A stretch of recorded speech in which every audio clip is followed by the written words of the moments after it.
Good morning and welcome to the Friday, December 16th Special District LAFCO Advisory Committee meeting.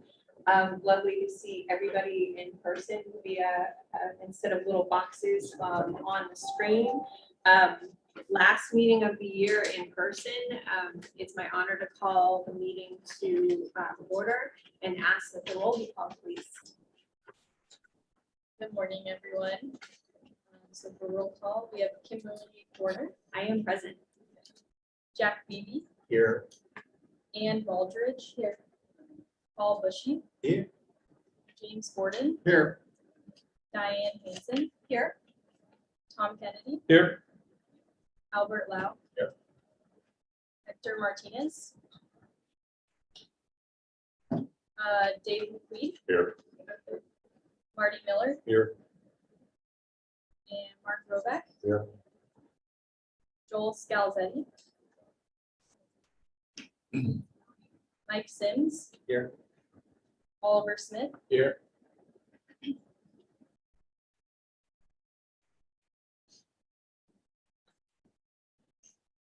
We have a quorum. We do. Have a quorum. Okay, He's my first time. We have a quorum. Perfect. And I want to thank Mr. Bushy of Imperial Wastewater for hosting us today and ask if you will lead us in the pledge. Absolutely. We will stand.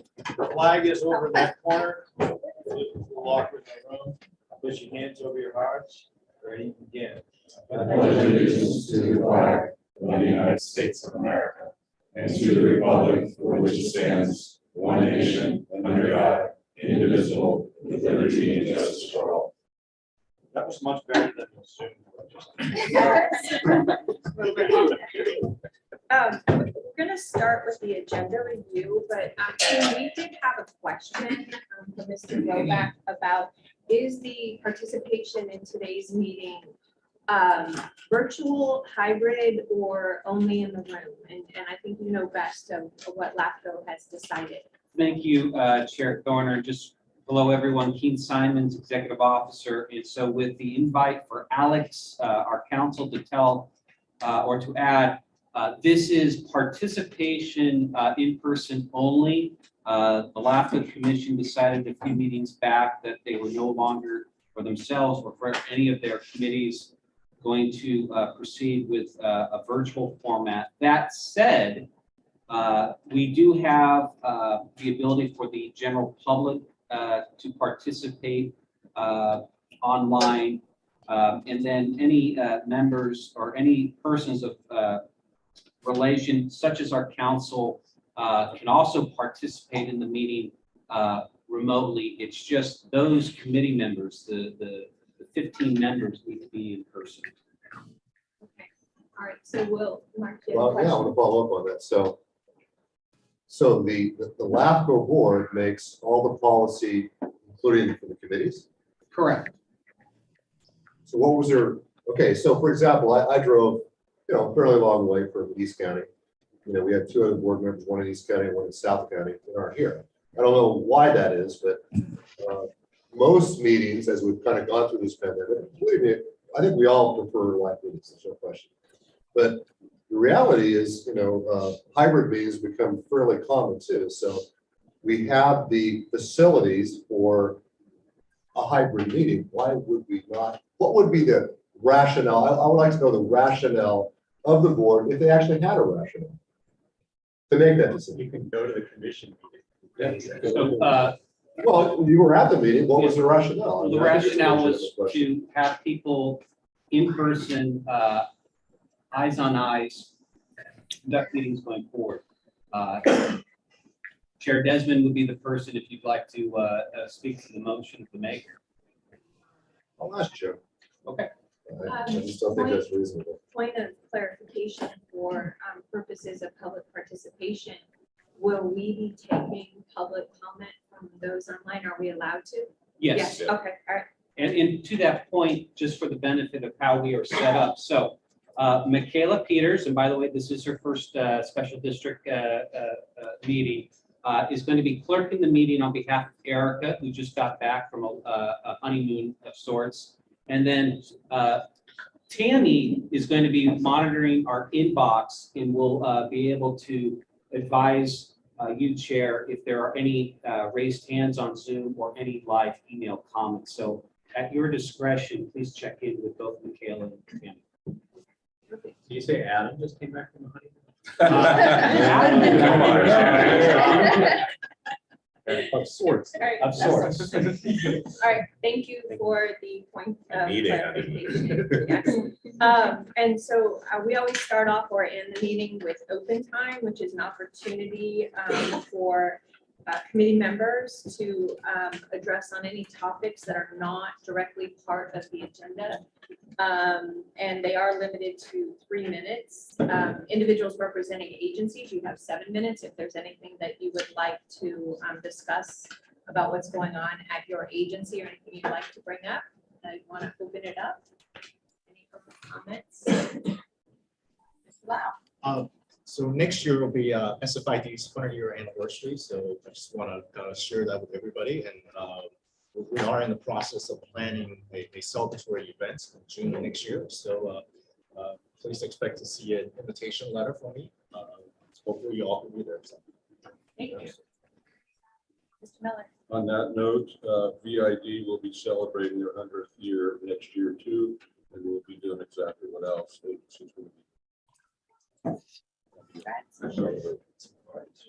We did ours last year, and it actually, we probably had 200 people there, so we sort of. The consolidated agencies, we could have more of these things together. But you'd have to drive farther. So.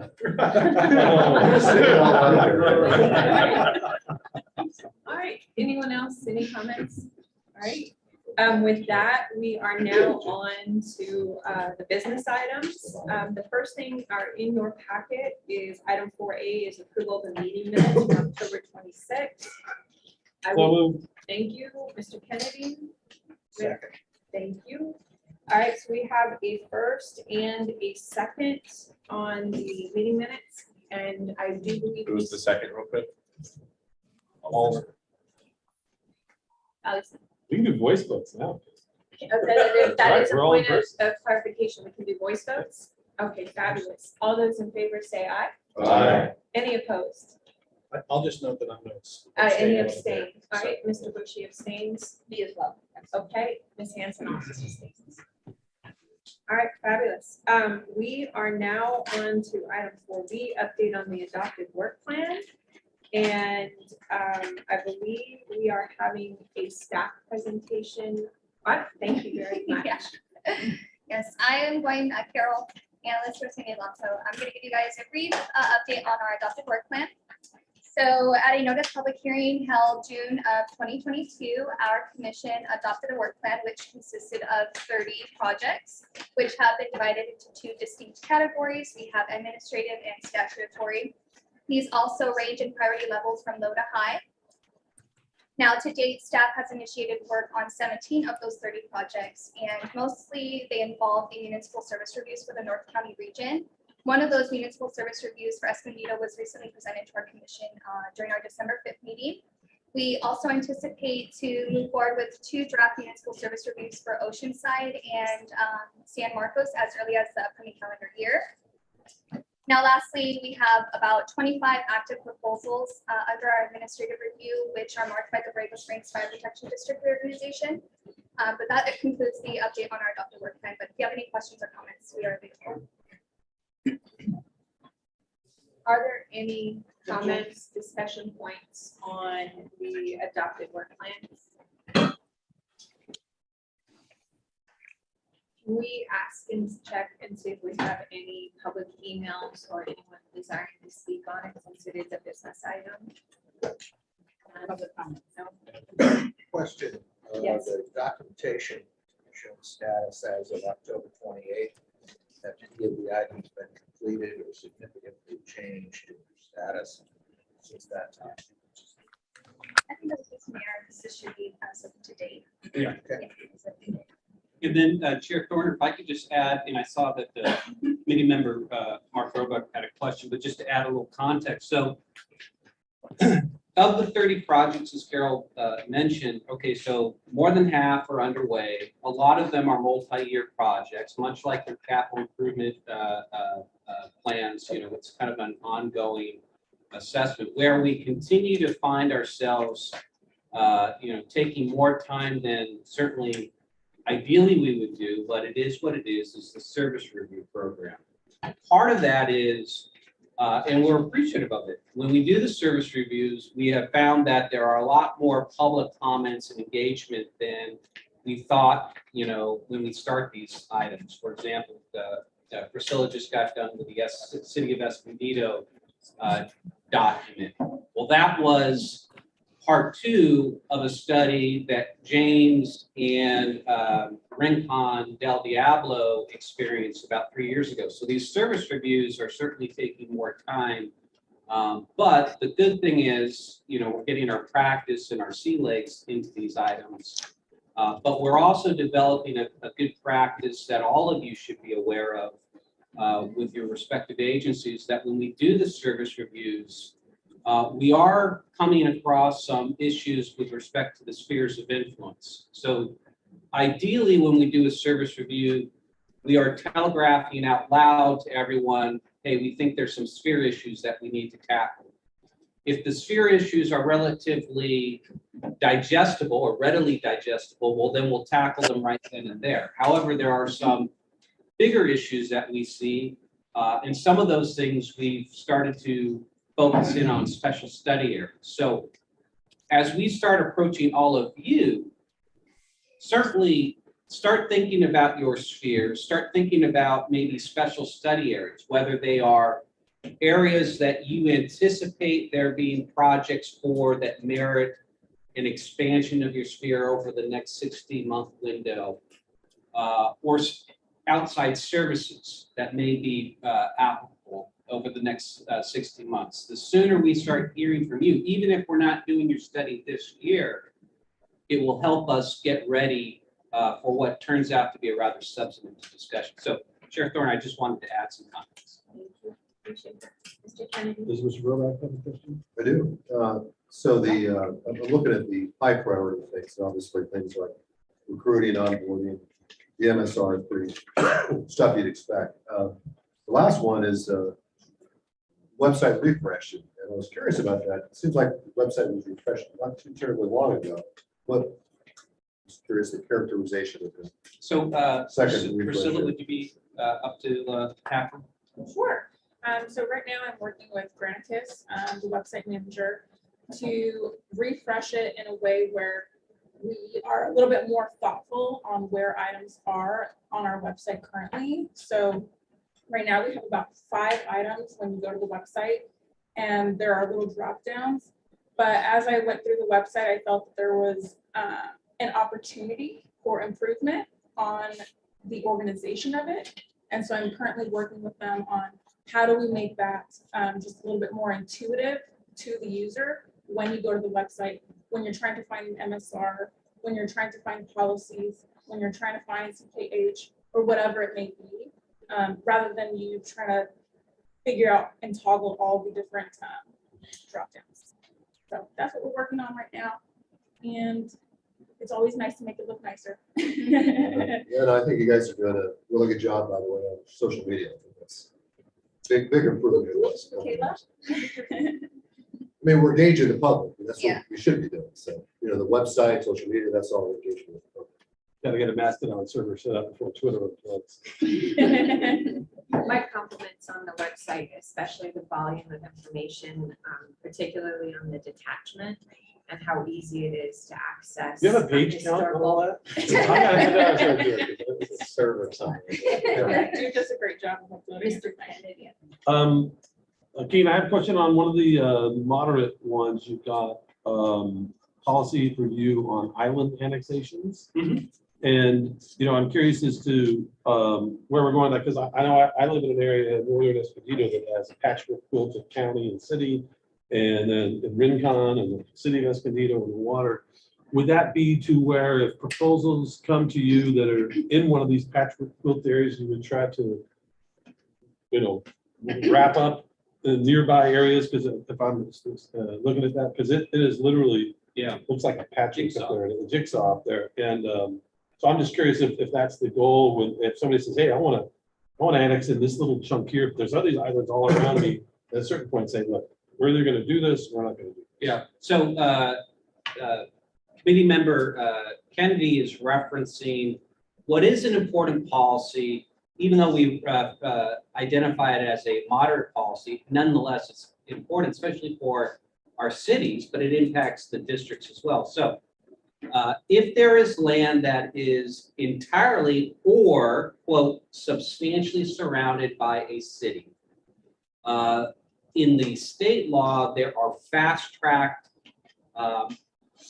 options available to not only annex that land to that city, but importantly, waive protests. So if there are people within that island that love being in the island, love being a county pocket, the good people in Sacramento have given us a tool in our boundary making ways to eliminate those islands and all the inefficiencies that occur. Now, the reason why a policy is helpful, much like when we talk about outside services, we don't really have any clear direction locally on how LAFCO staff and the commission will define or look at certain terms, such as what is substantially surrounded.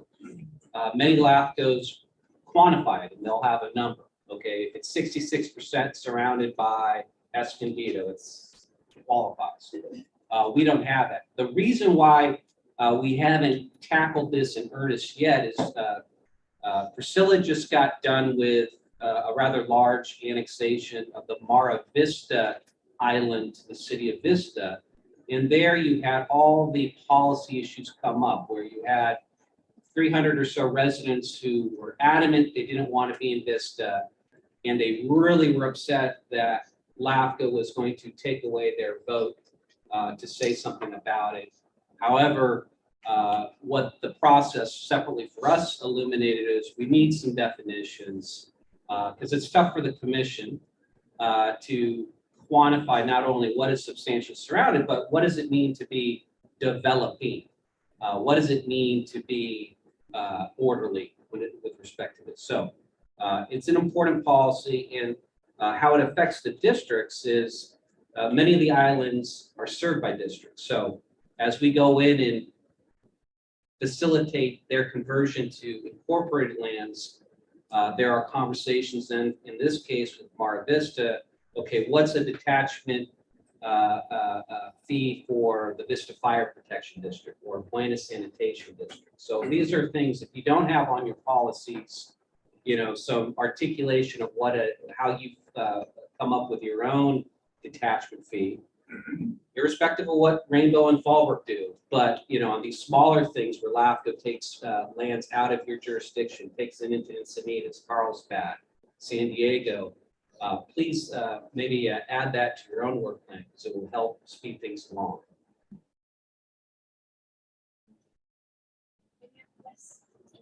Comment on the website topic for everybody's benefit. Much like the voter district division we had to do in the recent past, and if you hadn't done that or hadn't started doing that, the lawyer could notice you when you're on the hook for $30,000. Talking down to 25 because we had actually saved his law offices in Laguna Niguel from burning down during the You should have fire. never have done that. Video at the time. But there's a lot of new laws and regulations concerning websites. I think it has to do with ADA stuff. And so if you haven't engaged a company or started making your website compliant in that process, you're wide open to the very same notice from lawyers to pay up or fix it and fix it.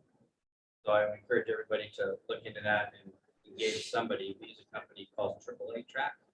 And as soon as you take that first step and engage them, you're in the clear. And then you can take your time kind of updating and upgrading your websites. And CSDA actually has partnerships with organizations that have helped with getting websites compliant. Question about that. What's an ADA example of a non-compliant website? Your websites have to be accessible to blind, deaf, various things you have to do. Can't have super tiny fonts. Okay, that makes sense. Well, it's also it requires some audio capabilities too, social, things like that. Okay, all right. So to go back to the topic of sphere of influence, so Rancho Santa Fe, I think, has the last undesignated ambulance service area in Harmony Grove. So I'm assuming that is one of those topics you're looking at, and that's one of those things we should be prepared to be proactive Very and much figure so. out that answer. Very much so. Okay. And just since you're here, what I anticipate also having discussion is the interface between the portion of San Marcos that you are serving Mhm. On auto aid agreements, and whether those auto aid agreements, get into outside service discussions again, are more of the norm than the exception. And so when we look at your district, you might say, okay, you actually, it may be San Marcos, because they have their own fire protection district, it's a better apple-to-apple comparison, but we may say, hey, Rancho Santa Fe is serving this area on auto aid more times than San Marcos Fire. Why don't we adjust the spheres to reflect who is the actual notional first responder?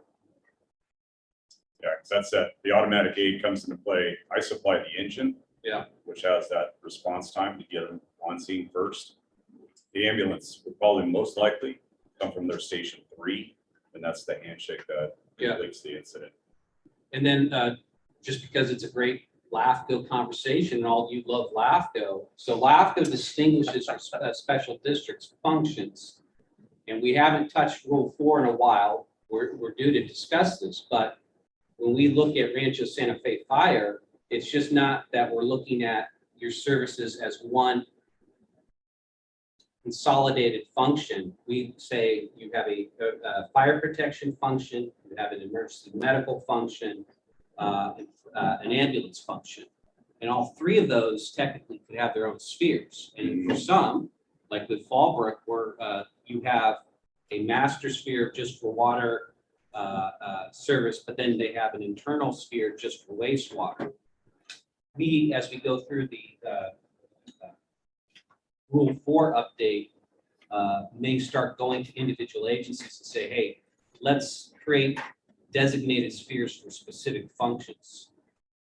So again, another helpful placeholder comment for things to come. I believe that's item 40. It's down there. It's down there. Any other comments?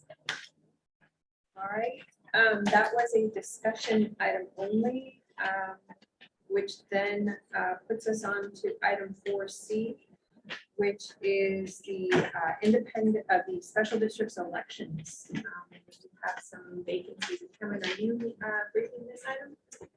I am. Perfect. Good morning, Chair and committee members.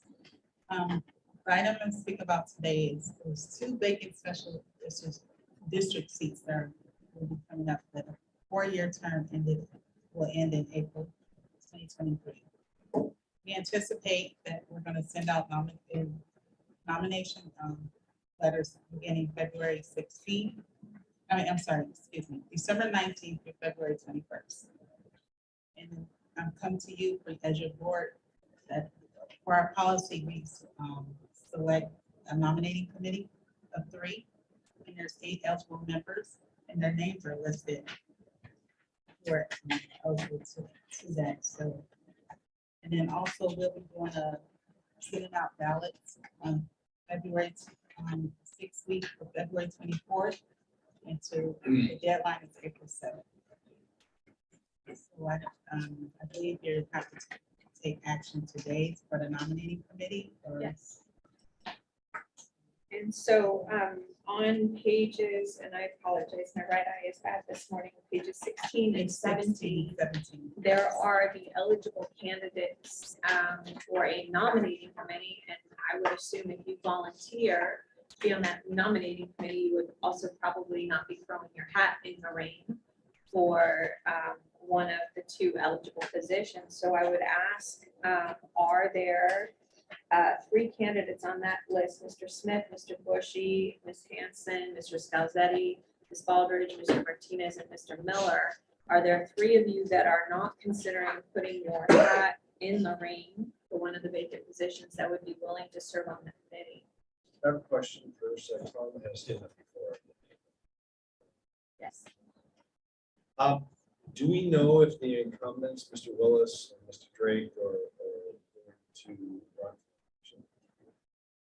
Somebody aware? I presume they, I mean, I know both of them. Yes, they will be running for the position.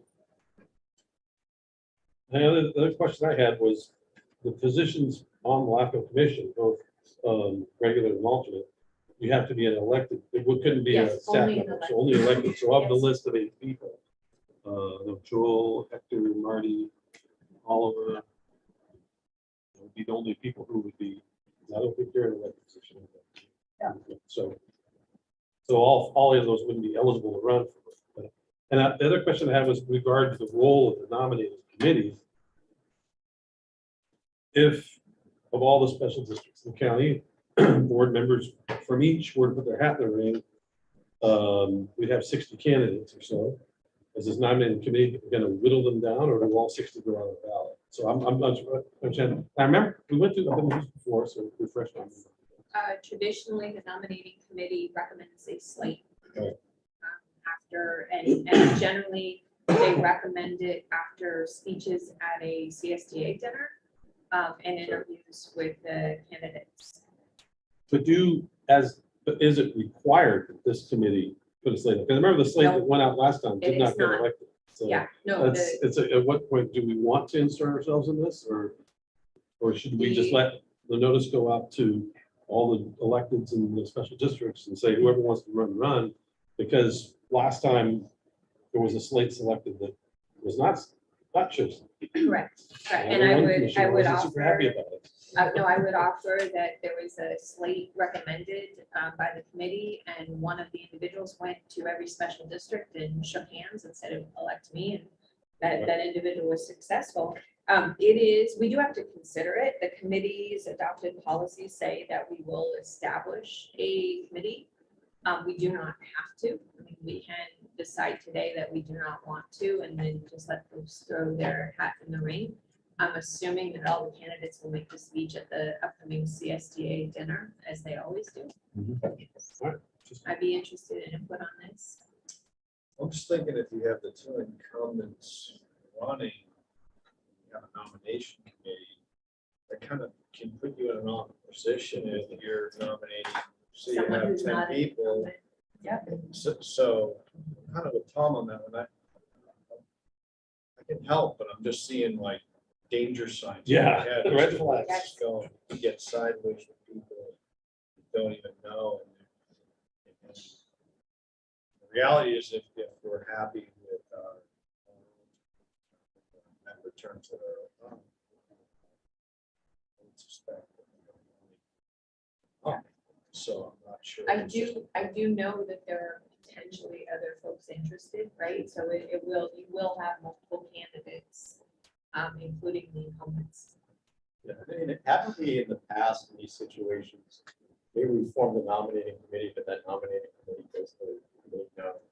Yes. Isn't that what we ended Yep. up doing the last few times, just Yep. because of how that went? Yeah. So we could form one and then they could whittle it if there was someone that seemed wholly unqualified. You could then say, hey, we think of these 6, these 4 would be great, or you could punt and just say, we make no, we're not recommending a slate, so there's a nominating committee, but we don't.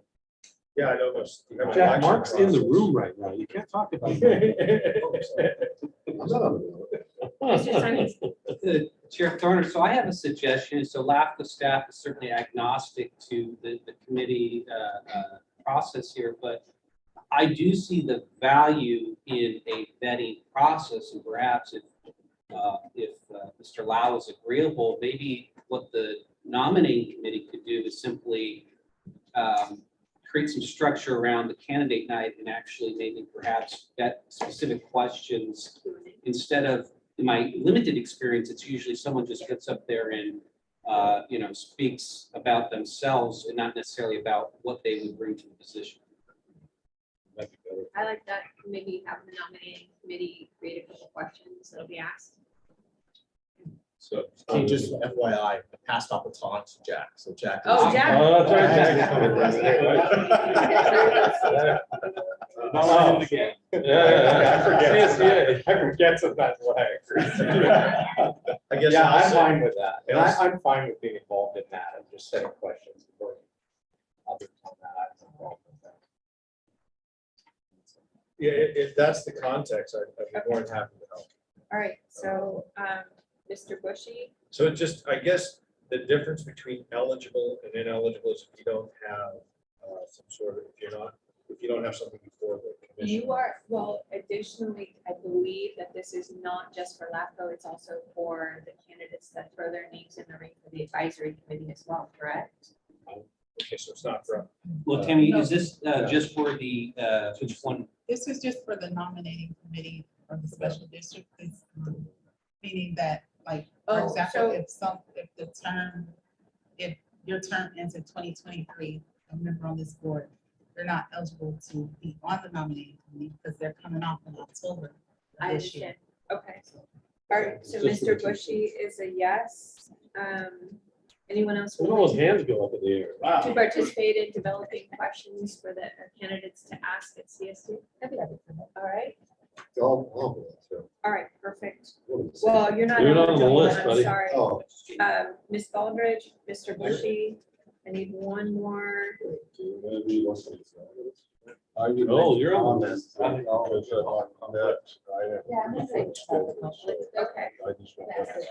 Kim? yes, So I just have a question about conflict.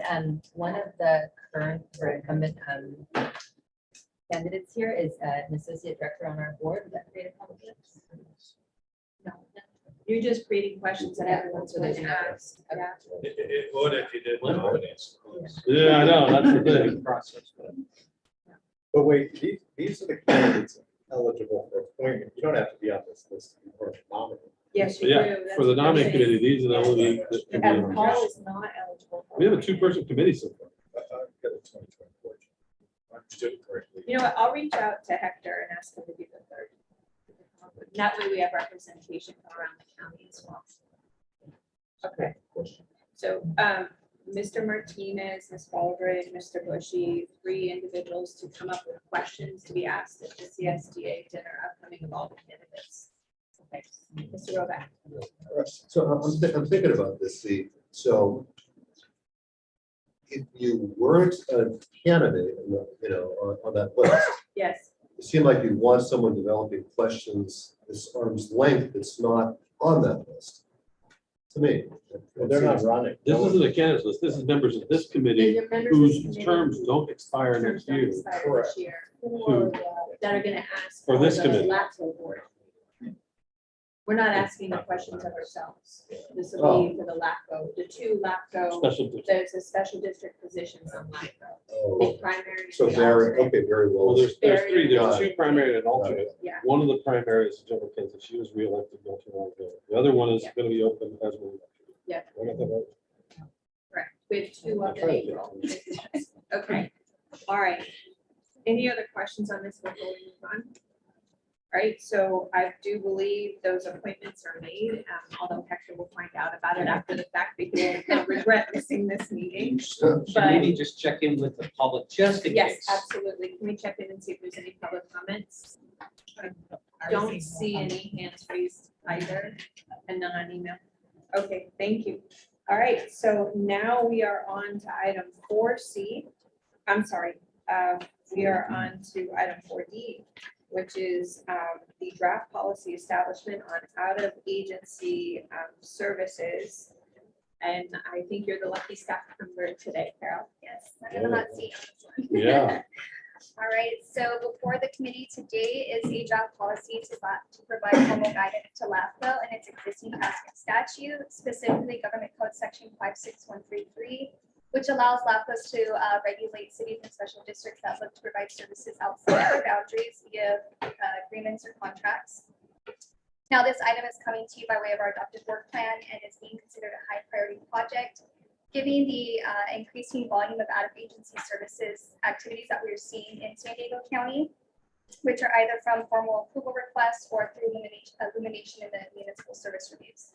Now, a recent example is a considerable amount of out-of-agency services being done by the resource conservation districts that came to light in a municipal service review, and which led to an ad hoc committee to help bring these agencies in line with statute, but also with each other.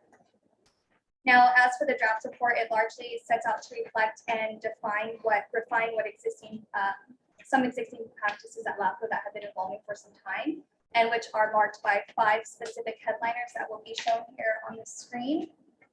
Just gonna pull up the one PowerPoint slide so I can go over that with you. All right, so the draft specifically would make explicit that the commission's policy preference is to take up out-of-agency service agreements on an exception basis, and when otherwise merited service expansions cannot be accommodated through preferred annexations. The draft would also establish local definitions on what constitutes new and extended services for the purposes of implementing the underlying statute in San Diego County, highlighted by tying extended to an intensification of existing services marked by zoning changes. The draft policy will also establish local exemptions and would make clear that LAFCO determines what state or locally created exemptions apply. And lastly, consistent with our current provisions, it will continue to delegate the authority to the executive officer to approve out-of-agency services that are tied to public health and safety threats. And this includes deferring to the executive officer to determine what constitutes a public health and safety threat. Now, to complete my presentation on this item, I just want to remind you all that this is being brought to you for discussion and feedback, alongside with staff looking to initiate a formal public review and comment period, with the goal of having a finalized version ready for action as early as February of the upcoming year. That concludes my presentation, but staff is available for any questions or comments you have. Thank you. Okay, see bunches of hands going up. I will start with Mr. Scalzetti. Thank you, Chair. I have just some concerns about how deep in the weeds this is going to be. Obviously, we have shared services with our cities for some of their equipment that overlays with some of our equipment. We share training for training fields. We share with other water district agencies equipment and services. How much in the weeds is LAFCO going to get into this thing that we have to go to LAFCO and ask if we can have shared services with our neighbors? In the past, it's just been kind of, we've all looked out for each other, and now we're going to be regulated. So it's a big concern of mine. Chair Thorner, would you like to go do like a first lap around? Yep. And then we'll That would be be- ready to respond? That would be excellent. Mr. Butcher, I see yours. as well? Yes. Okay. I thought so. So, couple questions. One more global is this has already gone to the commission, correct? So the first question is what are you looking, what is staff looking for from this committee when it's already to a certain extent been vetted by the full commission? It seems like that was kind of a little backwards. How so backwards? Typically, you know, at least in most organizations I've been involved in, it goes through the advisory commission. prior to,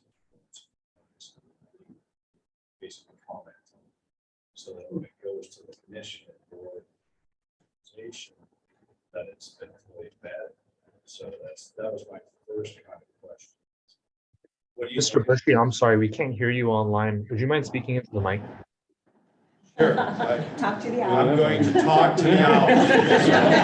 This is your owl. It is not my owl. News hour. We would have done 2 Oh, owls. this is a so. LAFCO owl. So that the first question is, what kind of what input are you expecting from the committee? And I've a couple more after that, because we have talked about this issue in the past. So. Other comments? I do have a couple, and these are questions. The first one would be for legal counsel, is that it's established in government law that there are self-exemptions for entities to do service agreements between entities. And can you pass a local law that preempts state law? And then the second question, and I do share Mr. Scalzetti's concerns, I can't even count how many agreements I have with other entities to share services, to help each other out, fire departments who happen to be looking at hydrants, and we have to maintain them, so they exercise or paint them for us, and wastewater agreements, sharing trucks. And I would think that this committee and LAFCO itself is about good governance and efficient services. And when we can figure it out between ourselves, that makes a lot of sense, and it gets rid of a lot of bureaucracy. And I know what LAFCO is trying to get at here. It's when, and there is currently a dispute between two entities about the efficient service. And my question is, maybe a rule should be written when two agencies dispute over a self-exemption, then it goes to LAFCO. And I think the case in point was made when Katie and Carlsbad were having a dispute about recycled water and how it should be delivered. It actually came to the advisory committee and went to LAFCO. But there are with almost every entity in this room sharing agreements that we've self-exempted to the benefit of the ratepayers. And so I'm wondering if the rule should be when there's a dispute over exemptions, that it goes to LAFCO. And then the second question is, what kind of enforcement teeth does LAFCO have, right? I know you've issued a cease and desist order, and I do agree there should be more than just writing a letter. There should be something to say when you're having dispute between entities, LAFCO should have some type of mechanism to resolve the dispute. And so those are my general comments. I'll second that motion.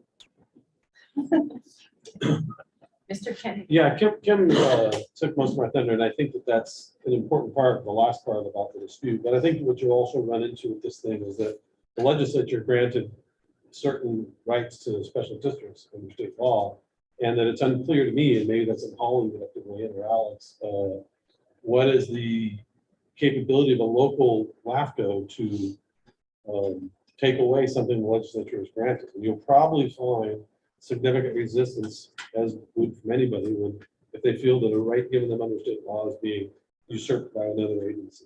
And I know that the challenge that Ann goes through with Mission RCD and all that, Kim's comments about enforceability, if this policy goes into effect, will it change Mission RCD's behavior? I don't know.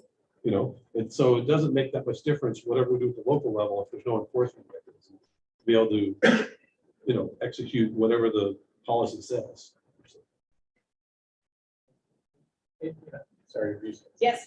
And so, you know, and I think, you know, as I look at this and I say, you know, the relationship we have now with LAFCO in terms of this office, it's all pretty reasonable. So I wouldn't really have a concern with current executive officer, current staff saying, hey, here's my agreements, is this all fine? Problem is, we don't know what's, you know, key, you know, it may change, right? You can get a different executive officer. My other concern is I know we put this thing with, all right, you could punt it to the commission, right? So if we don't agree with you, we can go to the commission.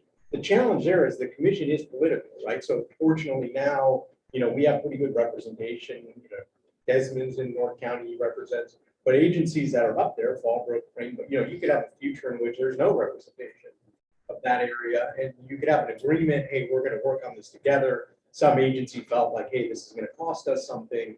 They, you know, make it all political at LAFCO, and suddenly we can't do the service. So that is my only other one is, you know, do we end up sort of politicizing things that are, you know, simple? I'd like, and I agree that LAFCO has an important role, and we're coming to you, right? I mean, the item after this, we are coming to LAFCO at times and saying, LAFCO, help us. We don't have what we should have had in our agreements. We need you to step in and help. So I think that dispute side of it is when we disagree, you know, can we tighten up the language and make that, you know, firmer, you know, making it clear that when there's disputes among agencies on those agreements, then, you know, this is where LAFCO really needs to step in. Can we kind of fine tune that? I guess is maybe the question is, I think if we could, then I think we would be able to get something where it's supported here. We're not just going to say, you know, don't do anything, but maybe we can refine it. And that would be kind of my hope. So we could kind of define that a little cleaner in terms of,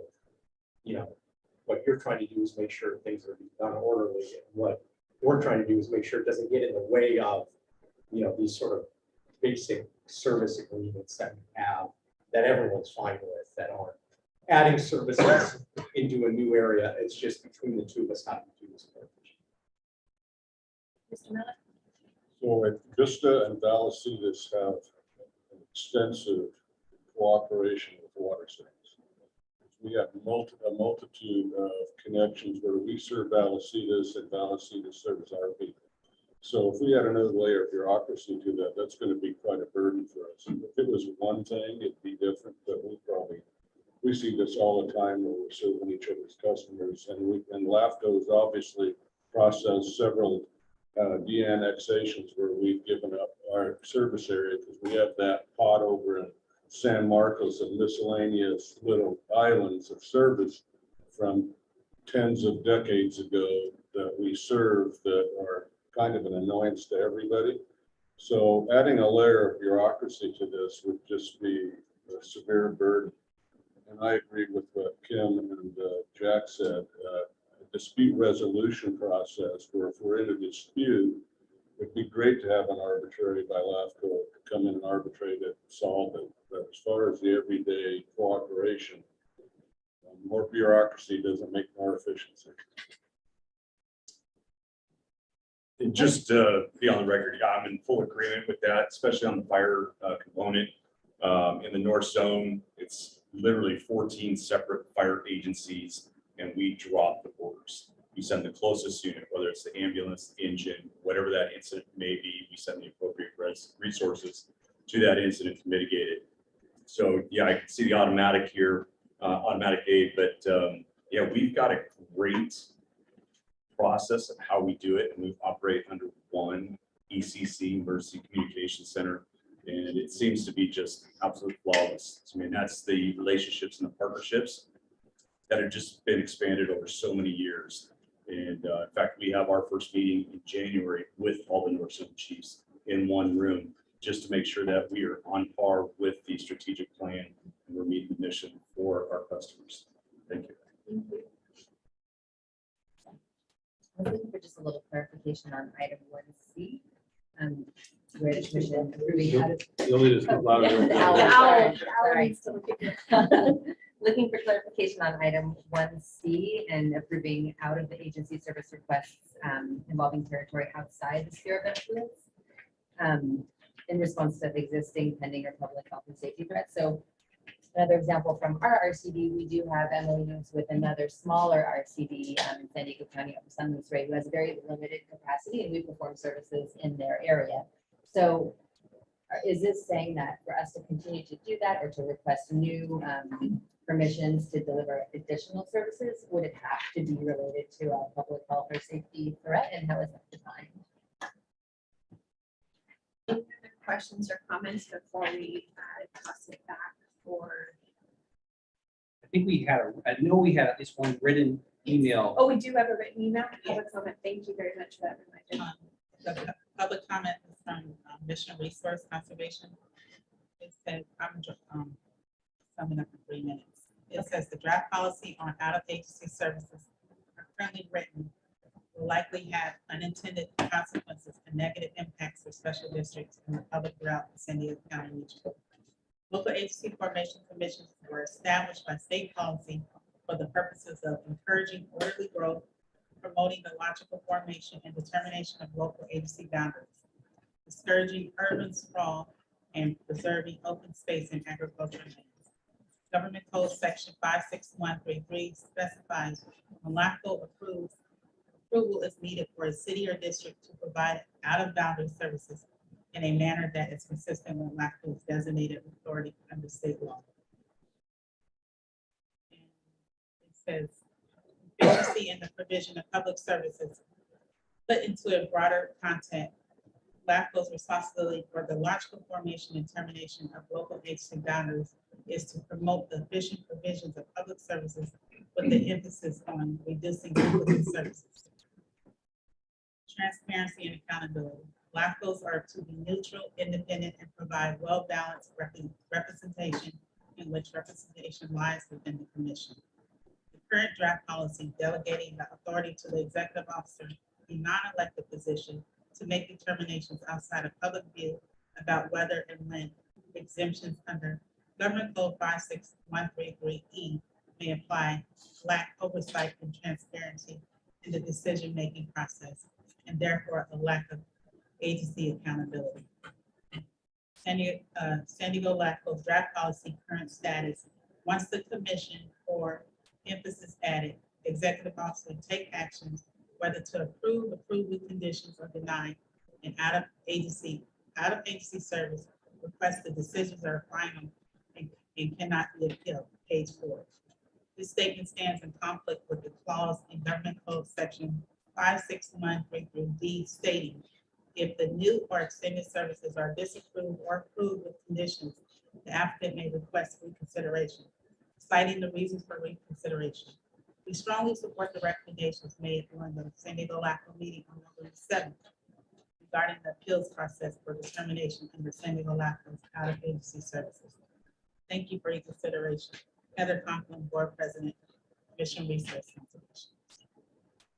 Thank you. And this letter be sent out To the commission. Thank you very much. All right, any other comments? Yeah, so I'm a little concerned by what was written in the email, because I do think that if we're not going to give the president the authority to make decisions, and having just gone through a very similar situation, and we allow a significant appeal process, when is a decision ever a decision, right? So that would be my only comment is, I do think we hire a president for a purpose, right? To make decisions, and you can't allow, that to be undermined, because then you're undermining the position of that office. So that would be my comment. And that was executive officer, right? For this, okay. Yeah. Keep going. I don't know. Sorry. I think about it. He was hoping for just more Yeah. Limbaugh.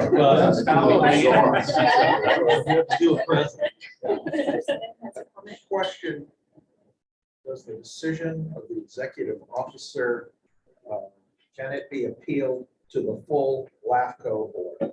The LAFCO commission can choose to back it or not back it. Does a decision by the executive officer end right there, no recourse? Or does the buck stop with the top agency? And they make a decision. Which way is it?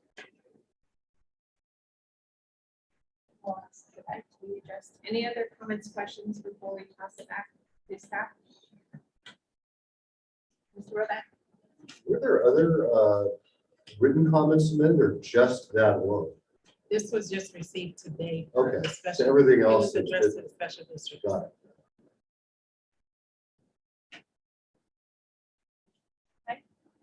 All right, who am I passing this back to? So for I will, response? just for the Thank benefit you. of some immediate thoughts, and maybe ask Carol, and Adam has also been working on this as well. So kind of a couple of themes I heard: applicability, or bureaucracy came up, and I may have a different definition of bureaucracy than some others in this room.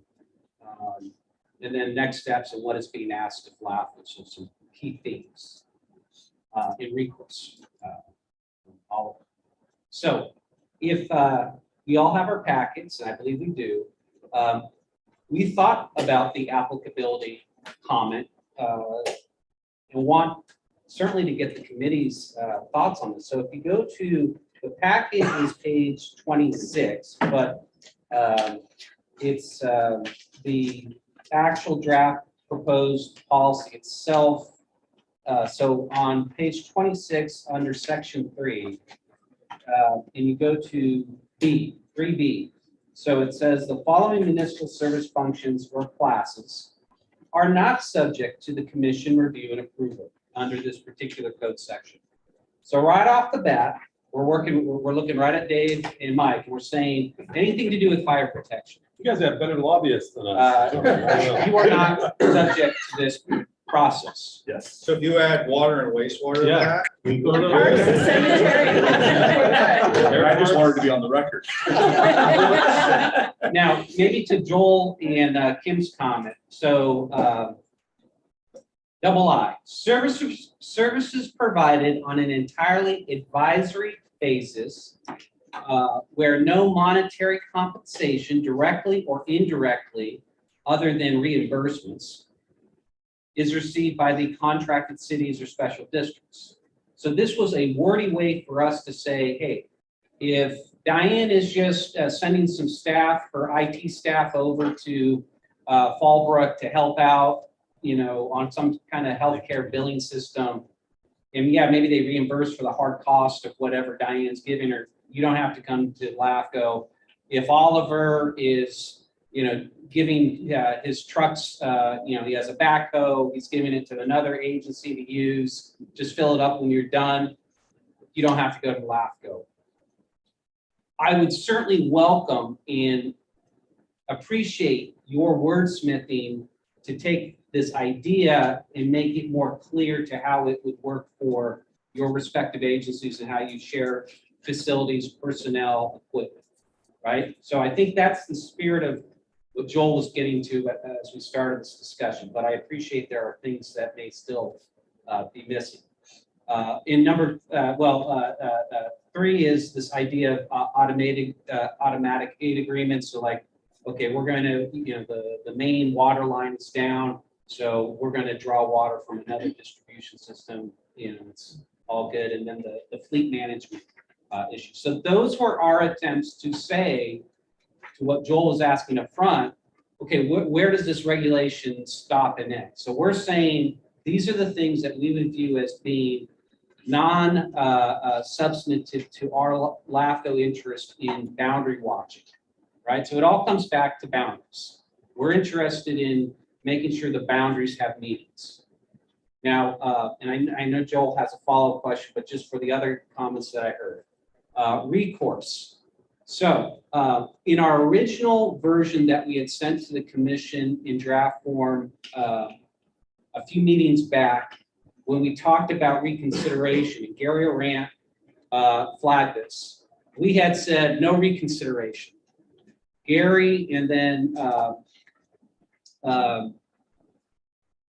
Heather in her comment notes, hey, in the statute, it does say an applicant can request reconsideration of LAFCO, the applicant. So, for example, I've authorized Palomar Healthcare District to provide services outside its boundaries on a basis of a health emergency. Tri-City has requested reconsideration. I said, you're not eligible. You're not the applicant. That's a real life example. There was a question about the executive officer and if this gives new powers. It doesn't give new powers. It just simply puts in writing existing practices and delegations. And I'll be very clear. Some of the commission's not wild about this. You may have heard that at our last meeting. And some might even dare to take that power away from me. We'll see if that even works. But you double dog daring them? I double dog. But as of right now, I have that power, and I'm going to hold on to it as much as I can.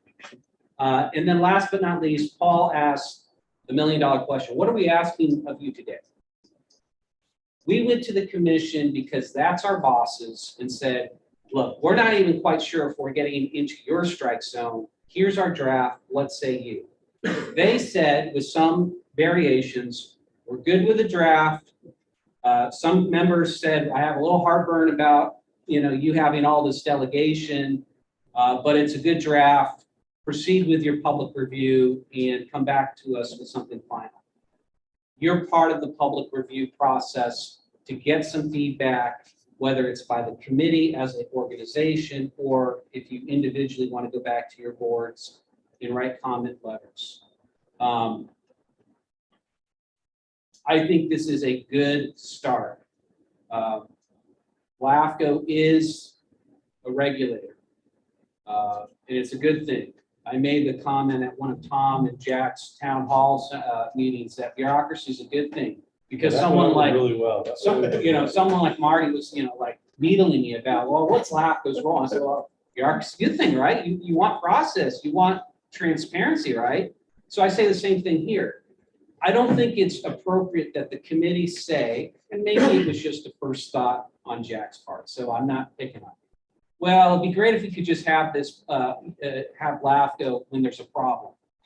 Well, we're not, a menu. You got to take us when things are good and when things are, you don't want us. There's got to be a clear role because at the end of the day, things do come up. And we're trying to make boundaries matter. This is part of it. So I really would welcome when you look at what we call the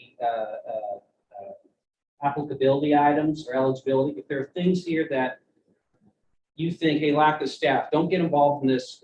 It's going to muddy up the waters. Tell us that, because we want to get this policy as good as possible. Because I will suggest to you, we are going to adopt a policy. It may not look like this, but you are going to get a policy sooner or later from the commission. Thank you. Mr. Scalzetti, Mr. Kennedy. Thank you, Chair. Well, just as my colleagues have articulated, that it's not just about now and what's written in the policy, it's the next generation. It's the next person who interprets the policy that's different. I think that we have mostly an efficient process going where we all share services and it's working. And why have other government regulate other government? It's inefficient.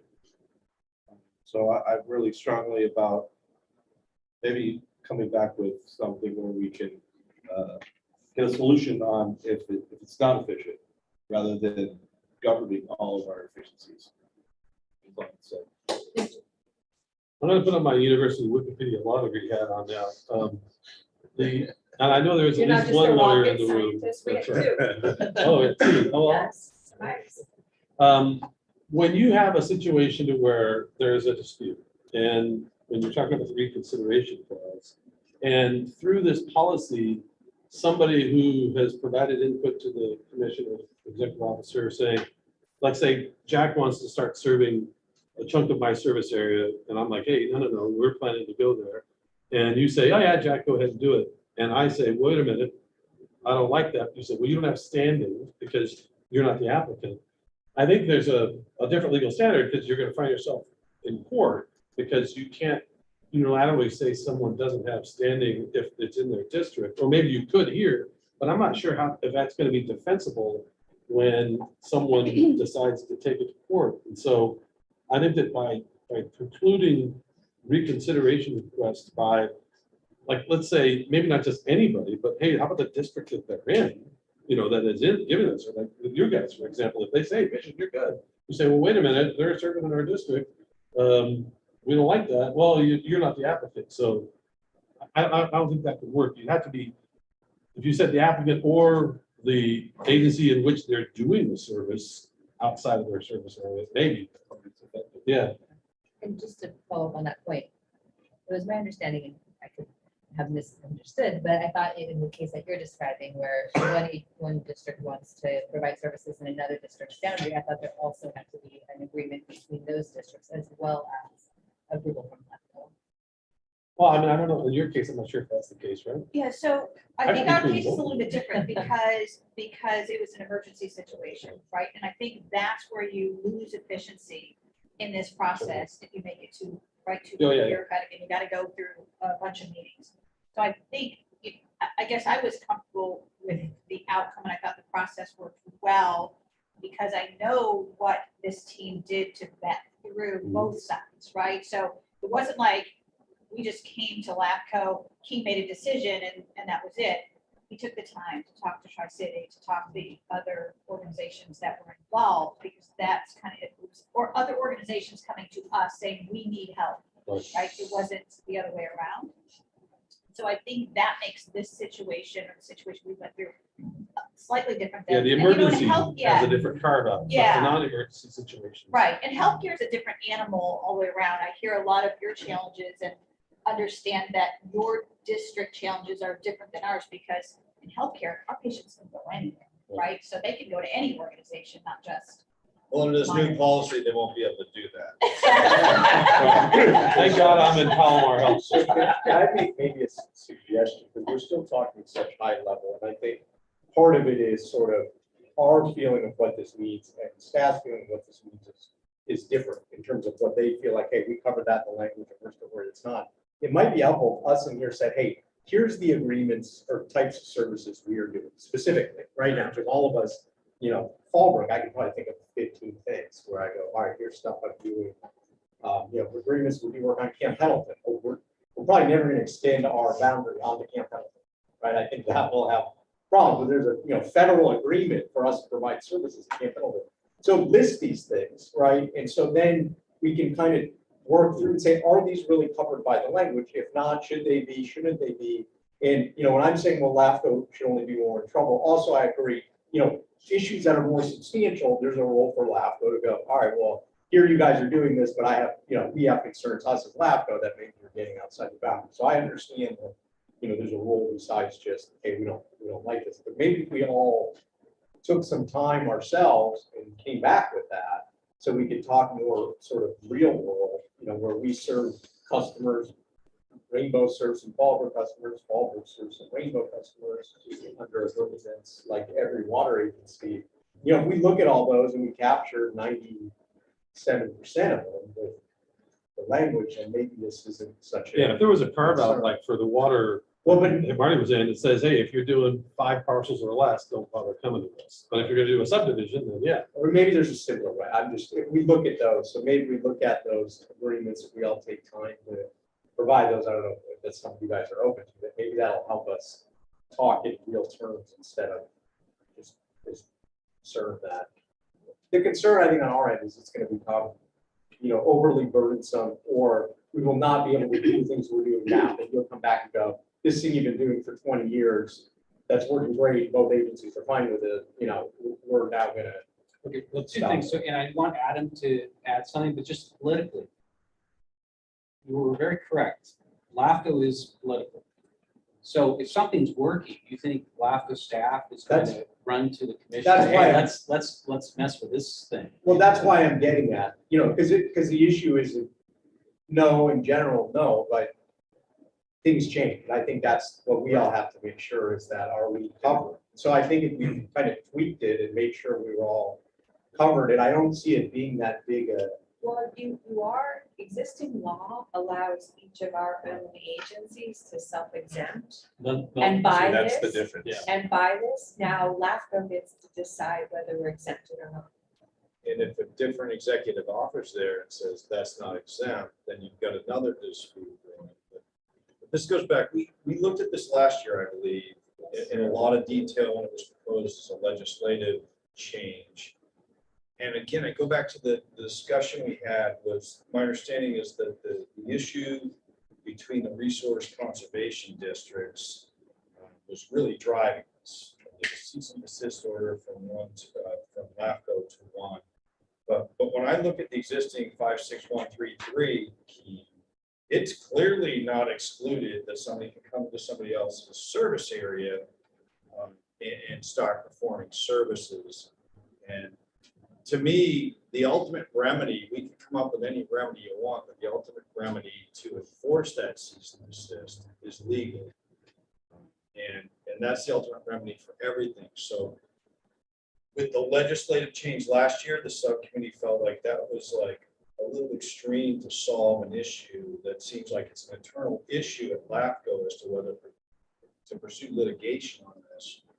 And I feel the same way about this policy, because there is a lot of subjectivity in the language. Intensification, well, that may mean one thing to you, and we know you and we trust you, but to your successor, intensification may mean something very minor, like if Tom wants to serve one house that's right on the edge of a territory, that may be intensification. So I always get concerned. In bureaucracy is a good thing. We all work in bureaucracies, but too much bureaucracy is a bad thing. As we talked about last year, most of our industries are so heavily regulated. That's why you're seeing this group a little bit gun shy having additional regulation put on us. So that's really, I guess from my perspective, I feel the same way. We can come up with a bunch of language, but by the time we're done adding all the exclusions to this, you're gonna have a policy that's really toothless to end with. So I guess my feeling is that, and I know you want to push forward with this, but I have concerns, and I don't think the policy is necessary. I think the existing law and the existing enforcement capabilities are there to adequately enforce this. Well, I mean, in the end, LAPUS, they've already got, there's gonna be a policy, so I guess what I'm getting at is, can we just work on capturing the majority of our concerns? If there's some balance between the toothless and effective, and that's what I'm. Jack, that's what, if I could put some 2 cents in here, and that's kind of the direction that I'm kind of hoping we can guide this discussion to, is the first and foremost, and Keith can correct me if I'm wrong, but the policy isn't for LAFCO to be the big bad government to govern each and every move that you do. It's actually to what your point about the disputes, it's actually to avoid and eliminate those disputes. It's our interpretation legally that 56133 gives LAFCO and the executive officer and the commission the authority to make the green light decision or the red light decision, whether those services can be extended or not, and if any exemptions qualify. I think there's some miscommunication or I guess disagreement in that legal interpretation where special districts are unilaterally making those decisions upon themselves, whether they're exempt or not. And I want to emphasize that the policy is there to codify in a more meaningful and a more direct and a more transparent way what 56133's intent is for. And again, emphasizing to avoid or eliminate the dispute. I know that my previous experience working for Supervisor Jacob, and I think there was a project, Keen, I don't know if it predates you or right when you came on, but the Department of Navy was trying to do a project in the city of Coronado, contracting with Seward through Imperial Beach. That was a dispute. The challenge is that dispute was already half baked or fully baked when it got to LAFCO's desk. And there lies the challenge is you're trying to unpeel all of that associated with it.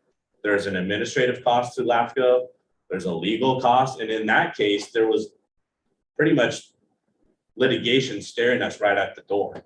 We're trying to avoid all that. And in the end, we're trying to serve the public. We're trying to save the public dollars. We're trying to save the apportionments of all the districts that pay into the LAFCO budget. We're trying to save our administrative costs. So I'm with Jack. There's got to be some sort of guideline here and some guardrails that we can work with you and you can work with us that kind of define what services you're providing and help us kind of govern that in a way where, we're not just the hawk just sitting over you the whole time, but also have some clarity in the law that, hey, you need to come to us when appropriate. So. The one thing I was going to add to that is, there may be a tweak too, where some is notified, some is approval. So even under these that are exemption, I don't really have a problem saying I will still notify LAFCO that this is going on, so that there's an opportunity that if you guys say, well, wait, this is what you're doing, we have concerns, you don't find later. So I think that part is maybe there's a tweak there under exemption saying, but we will still, notify and let you know, hey, I'm going to serve this parcel in Rainbow. This is why, this is what we're doing. It doesn't really make sense to annex. Here's why we think so. Great, stuff like that. I know I may be on an island here, but I'm okay with that sort of. They could clean it up at the next MSR. What do you think? I was joking. Oh. Historically, on our MSRs, we were encouraged as agencies to list resource sharing between entities. And that was how this was handled. Are you expecting to diverge from that and have this be a separate process than what's currently in our MSRs or what past practice has been? So I guess none of us can speak to the past practice, so I don't view it as necessarily a diversion. It just specific to establishing guardrails. I like that phrase, to existing practices. So I wouldn't say we're establishing anything new here. We're just putting things down on paper. I think the new part is the the exemption under state law that the special districts hold now is being taken away. That's where I got a call from CSDA in Sacramento on this thing. They couldn't be here today. So I assume this will be recorded and put out. I'm sure they'll be- Well, since you brought it up, can I make a comment about CSDA? Absolutely. So I was very disappointed in their letter. I do not understand their approach in addressing a local issue. I certainly understand it at the state level. I certainly get that. But I also feel that the concerns they articulated in their email to all of you created an unnecessary feel, if you will, to this process. So going forward, this is a local San Diego, LAFCO policy. I like where Jack's going on this in the sense of if there are more exemption or applicability issues that we can better articulate and capture in this policy, we're open to it. But we are going to adopt a policy. We just are. And I think this policy is going to be, the policy that we adopt will look very similar to this. So if we get better upfront suggestions on what should be in the eligibility, the better. Jack, I'm not opposed to the idea of maybe the check-in be not a request, but just a written notification, maybe the burden then be on LAFCO staff if we want to follow up. So I think that's a helpful comment, and I'd be curious if the rest of the committee thinks that would be an alternative that you could maybe not support. Maybe Marty's never going to give us a letter saying great job, but maybe gold stars and a happy face. And if I could just add too, Yeah. we're not necessarily charting new waters here too. I mean, if any of you are not aware, I mean, Orange County LAFCO has a policy in place for this exact reason too. And it's, from my understanding, it is working. And it works to avoid those disputes up front so that we can all, get out from those challenges that exist at the back end. So perhaps, perhaps there's information from how they do it can be applied locally as well. Previously, we've had a subgroup of this committee kind of work on the issue. We did that before. We did it before, but it was a couple years ago. Mr. Beebe or Mr. Bushy was on. And James Mr. Beebe, was. actually, I you were.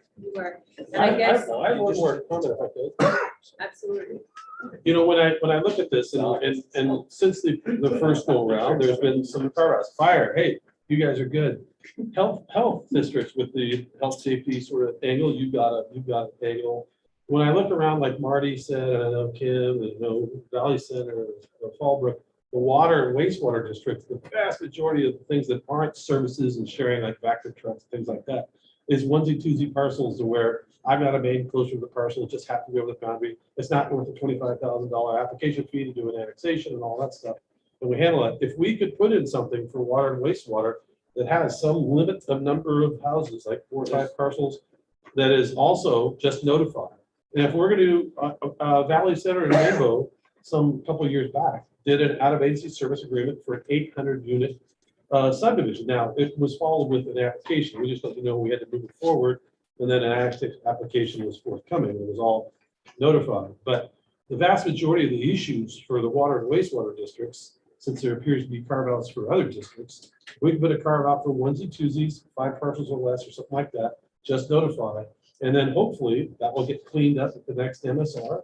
Or 5 years later, the borders will be changed, and I think that would probably reduce a lot of the consternation, at least on the water and wastewater side. What about you guys? I agree. Mr. Lott? It's more of a question, kind of related to the discussion earlier on MSR. I appreciate the comment, kind of what was done before, the current staff can't really comment on it. But going forward, just more a question for you, Keith. How do you envision, as part of the MSR process, dealing with these outsourcing agreements? So critical issue. So when we do the MSRs, They are to inform, among other things, the sphere of influence update, right? So under state law, your sphere is your gatekeeper to your current and future boundary. You can only serve annexation or outside service agreements lands within your sphere unless you have a Diane Hansen unique issue where there's a public health or safety threat. So as we do the MSRs, we are mindful of getting a handle of where your outside service activities are, and as appropriate, at least moving the sphere to reflect that. So again, the idea all comes down to boundaries matter, and the sphere is the first step in recognizing and facilitating the boundary sync up.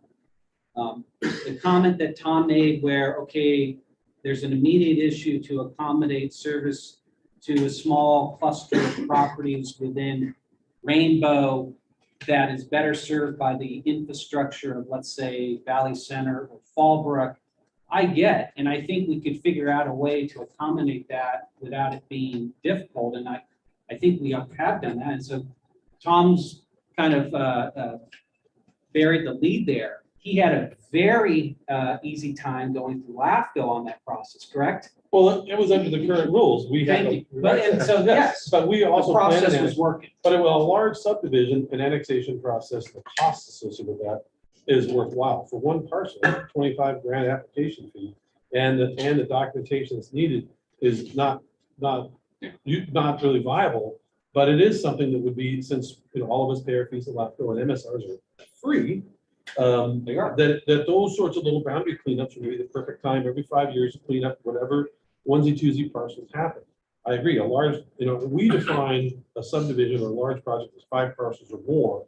It has a different standing in our admin code as far as what their fees are and what the processes are. Onesie twosie parcels are handled completely separately. Just come in and fill out an application. If you're over 5 parcels, it goes through a development review. I don't know how that is in every agency, but I'm sure it's similar. And so that's why I think if we could do that and have a notification requirement for the smaller ones, but as some turned it, a bend the knee requirement at the other for the larger ones, then I get some more people to look. So I'm hearing a couple of themes. One is to expand and capture better issues on the ground under our applicability. And then if there's a way to expand out the reconsideration process, that's something for Alex to help us with, because that is not contemplated in statute, but I'm not saying it's a bad idea. So Carol correctly noted that ideally we'd go to the commission in February with something on this. I'll commit right now, we won't do it in February. We'll wait in March, but more likely April. We'll wait to give all of you an opportunity to give us some feedback as we roll into the new year. We'll offer up a suggested amendment to this or revision. And if you guys would like to put it on your next meeting, which I think is March or something, we'll do it. So I do want you guys to enjoy this process and feel like you're getting heard. And I'm sensitive to that. So I'm ready to kind of hear from you more. So this will be re-agendized with maybe something revised in March for this committee. Yeah. So when's our next meeting, Michaela? And March something? Third week of March. So Third week of March. we'll come back then, and then the idea would be in April, we go to the commission. Would Carol be the appropriate Yes. person to run our comments? I mean, I gotta be honest, I'm gonna go back for every out of service agreement, selling excess treatment services, fire departments are gonna go through and submit all of those. Is there any grandfather mechanism for existing, we have agreements that have been going on for 30, 40 years. Yeah, so if it's before 2001, and it's been continuous. Yep. It's exempt. Okay. By statute. I would encourage you, just because I don't want to, I'm thinking about Carol's workload, maybe not giving like an enumeration of every outside service, but like, if you can put it into like 3 or 4 categories. And then will you work with CSDA to see if you? I'm gonna work with this committee. Okay, because see, I understand CSDA's concern. I mean, they are the organization that represents special districts across the state. And whatever happens in one LAFCO that changes state law or adds a different layer to state law, the odds of that being replicated throughout Yeah. LAFCOs. I think that's why the legislation didn't go through, is CSDA was concerned about it being replicated across the state. It would be really nice to bring them to the table and come up with something that they would be willing to have replicated throughout the Well, state to be clear, versus I'm not on the fighting them. CSDA board in San Diego. Well, here's my, so now I want to be clear, because Adam pointed this out. CSDA, there are other LAFCOs with policies that are very similar to this, and I don't recall CSDA's mothership getting involved there. It'd be good to send that out too, because maybe, the Orange County policy. Maybe if there is a Orange County policy that's working, sending that out, that would be beneficial both to us and CSDA. I know Michaela and I are looking into the LAFCOs that are currently have policy around this, so we can definitely. That get would that be, gathered. yeah, that would be very beneficial. Okay, all right, thank you. So just, we would want comments from all committee members sent directly to you, just. Okay, very good. And we'll group it, so we won't just send you 40 agreements, but just You don't- kind of. All these attachments just. I don't think they're looking for feedback agreements, I think they're looking for Yeah, categories. how you word it, because if your words can be interpreted better by you, we'll put it in this policy redraft. I think we're closer to consensus than you think. We're getting. We're getting there. Even you got that from Paul. So There it is. Wow. That's a big statement. Well, Tom even capitulated there. I haven't capitulated to anything. I couldn't Okay. live with this. Just trying to be All constructive. right, so we'll see this in March. We'll get our comments in, hopefully well before that. You folks will take a look at policies that are working at other LAFCOs and maybe let this committee know. All right, is that a good move forward? All right, with that, speaking of capitulation, we. Can we move to omit item E on the agenda? Yeah, Go on. item 4E, we did. Only if you drop it. We did. Oh, All right, we did see this at our last special committee meeting, and we have it back again for one more round. Is Priscilla, are you Yeah, using we're this? tag teaming. All right, you're tag teaming it. All right, then I Want will me to pass tee it this up? off to you. Really looking forward to hearing from Tom and you again. I know. I know. Maybe we should leave it. I was just gonna tee it up real quick and just give you guys a very, very cursory review of where we were and where we are today. I know we were before you a couple months ago, but just kind of as a refresher course. March 2020, Rainbow Fallbrook submitted their applications for detachment. And subsequent to that, an ad hoc committee was formed. That ad hoc, with full consensus, decided that hiring an independent water expert by the name of Michael Hanneman was paramount to the process. Dr. Hanneman focused his report on 3 topics. That was water reliability, rate impacts, and should there be any potential exit fee. Subsequent to that report, a working group was put together as a subset to the ad hoc. They took Dr. Hanneman's number and drilled a little deeper and tried to assess what the rate impacts would be to 3 individual service providers. That would be the City of San Diego, Valley Center, and Poway. And just for context, the working group concluded there would be about a $4.7 million annual hit to the City of San Diego and $275,000 annually to the City of Poway, to kind of give you some context between big agency and large agency. Subsequent to that working group, staff got underway on the development of our staff report. And in coordination with that, we developed a draft prospectus or a summary review that Priscilla will touch on in a bit more detail here in a second. But that was our initial way of signaling to the ad hoc, the special districts, any and all stakeholders in the public to kind of give our preliminary conclusions and recommendations and conditions based on all the material and throughout all the process. And so that's where we are today. We provided that prospectus to you guys in October. We heard some feedback that we didn't have enough time to digest it, and chew on it, and review it. So it's before you again today with much more ample time to look it over. And so I'll hand it over to Priscilla so she can go into a bit more detail of the prospectus and then what our next steps are. Thank you, Adam. Thank you, Chair. Thank you, Committee. Priscilla Montpower, Analyst with San Diego County LAFCO and Project Manager on this lovely proposal brought forth by Rainbow Municipal Water District and Fallbrook Public Utility District. As Adam mentioned, we've been on an ongoing administrative review. You heard from us in October when we presented the draft prospectus. We, again, as we mentioned, heard that you didn't have enough time to digest, so hopefully you've had the benefit of additional time. So today's update serves three distinct purposes. So the first, again, the additional time that you've had, being able to receive additional feedback, comments, questions on the prospectus, and then hopefully you will also review the comment letters that came in. We received 10 comment letters on the prospectus. Importantly, we received a comment letter from the San Diego County Water Authority. I see that they have joined us today. And then I'm gonna just do a brief refresh on the prospectus, just hitting the high points of it. But then also this serves as an opportunity for staff to provide you with a revised timeline, which is also within the staff report as an attachment.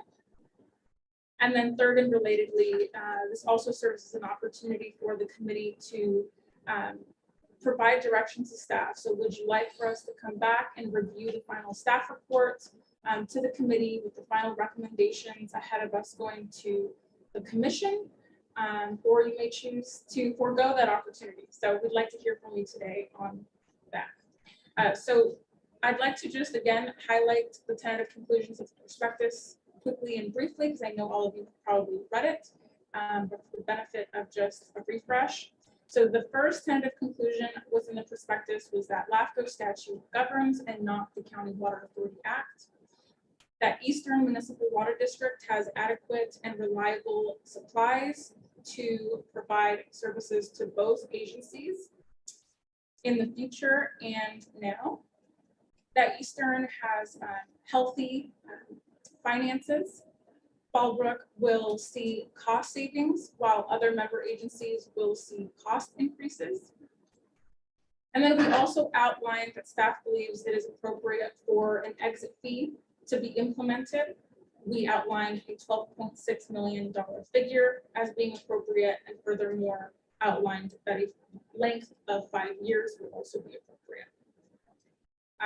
We suggested that it may also be appropriate to look at offsetting that cost via the construction of the North County ESP pump station. That would not happen should they detach.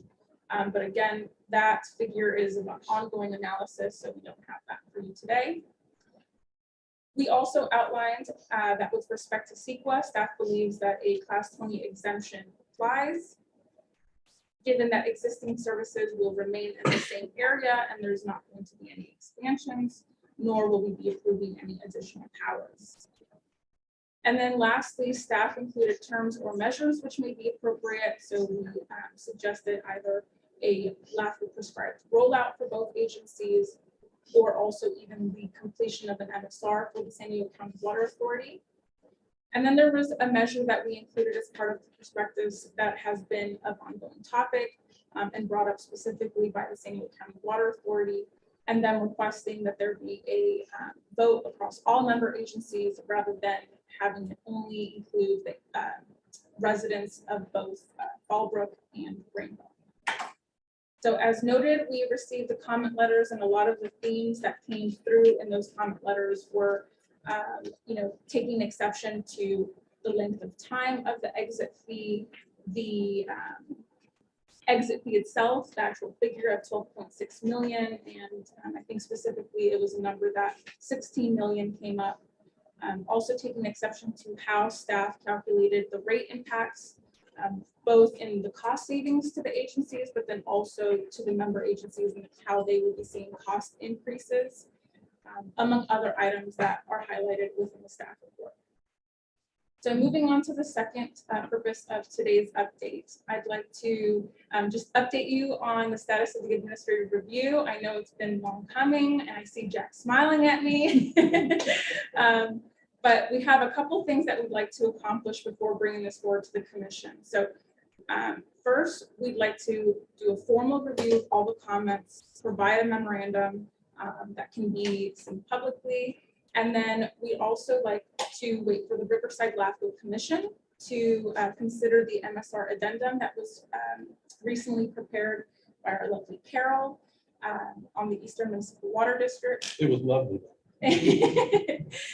And then we'd also like to reconvene with the Ballbrook and Rainbow Ad Hoc Committee for a final review. We have it tentatively scheduled for January 13th. And then lastly, we'd like to bring forward the final staff report with recommendations and conditions to the LAFCO Commission for consideration in March or April of 2023. So relatedly to that last point, and third on the agenda, as I mentioned at the beginning of my presentation, we'd like to hear from the committee on whether you'd like for us to come forward and come back with the final staff report, with the final recommendations before going to the commission, or if you'd like to follow it, that's okay too. So with that, I will end my presentation and I'll defer to Adam or Keen to fill in any gaps that I might have missed. Thank you. One question before we open for public comment. It has complete review of formal comments to the draft prospectus STVB. How much in advance of the March hearing do you anticipate a final prospectus being available for public consumption? That is a good question. I'm going to defer to Keen on that one. So we can certainly commit to 3 weeks. I know that Lebanon had asked for 45 days. We need to say Kim Thorner in like a kind of like a tone. Well, at least I might say it, other people say it that way, so I'm okay. We can commit to 21 days, but certainly I think it's fair to suggest the commission's not going to be able to take this up at one hearing. I'm guessing, and it'll be up to Chair Desmond on how he wants to proceed, but maybe the first hearing will just simply be Priscilla and Adam presenting the staff report. We've got it, then Carol needs to present the Eastern Municipal Water District. And then I assume there's going to be a good amount of time for comments, and a lot of our commissioners have commitments, you know, starting in early afternoon. So I don't think we'll be able to do one or even 2 long hearing days. It's going to be spread out. So you'll have more than just whatever is the notice of, you know, going to the first hearing before the commission takes this up. Okay, so there'll be adequate time for public agency review. Yes. Okay, and that, I think that was the crux of our letter was the draft prospectus is out, but we don't take positions on drafts. We take positions on finals, right? And will there be an opportunity to take a position on the final so that we can say something before? Well, certainly, so that's part of the question. The final staff report will have a final prospectus in it. Okay. And so, as Priscilla had mentioned, you know, the question to this committee, do you want to not only look at that before it goes to the commission, but for managing our expectations, is the committee going to do so with the expectation of bringing forward a recommendation to the commission? And I would offer, just by the nature of who's on this committee, I don't know that we could come up with a unanimous recommendation. Well, if you But- took all the water authority member agencies out of the discussion, you know, which would be 1, 2, 3, 4, 5, 6, 7, 8, then yeah, the rest of them would consider it, you know, because otherwise, what do you do? All right, so but why don't you keep that in mind when we discuss whether or not it, because I also don't want to add an extra layer of review if we don't have to. But that's part of the discussion here today for all of us to decide. The commission may also, the ad hoc committee is reporting to LAFCO staff. The commission may say, because in your bylaws, it says you are to provide recommendations to the commission on matters of substance affecting special districts. They may stop at the dais and say, what the heck? You came to us without a recommendation from the advisory committee. Mr. Scalzetti? I think it's only appropriate that we get staff, let staff report and be able to process it here in our committee. Can we get that at our March meeting though? Because if it isn't gonna be ready, that means we're gonna have to either convene until 3 weeks before. the Well, meeting I'm guessing we may do a special meeting just For for this- to for present. this committee. Okay. Yes. Because I mean, as everyone knows, it'll be 3 years in April since this application went. We're interested in getting this through and, continuing just procedural delays is, if we're gonna get, put down, just put it down. Bureaucracy is good. Oh, that's right, I forgot. My bad. The only other thing I'd add is I think let's kind of sit here today again and decide, is there really value in these discussions? Are you just listening to both sides? Argue with each other? Right? Is it something that we're gonna have to just accept? There's different opinions by different members and ultimately, it's gonna be up to the commission to make a Unlikely the decision. consensus will be reached. Which happens with other items, but I think that's part of this after being through 3 years of these meetings and ad hoc meetings that Kim may speak to is, are we, not that LAFCO isn't doing what they need to do and moving the process, but are we really adding any value to LAFCO, in these meetings? The intent was for us to, and I'm not sure that the individuals have added much value because we keep saying the same things on both sides. So anyway, that's just my thought. If we're just gonna sit here and you're gonna have to listen to Tom and me and Mark Adam on the other side, say the same things we've been saying for the last 2 years, is that valuable? But it is part of the process. Well, Bureaucracy is good. I'm saying we've done, we've met multiple times. Part of the whole process. Well, keep in mind, the difference will be, you'll have a staff recommendation. Yeah. Well, and you've got a prospectus, is all I'm saying is, from that perspective, what I can tell you now 100% is on one side, they're not gonna agree regardless of what you adjust it to then. So Unless it says.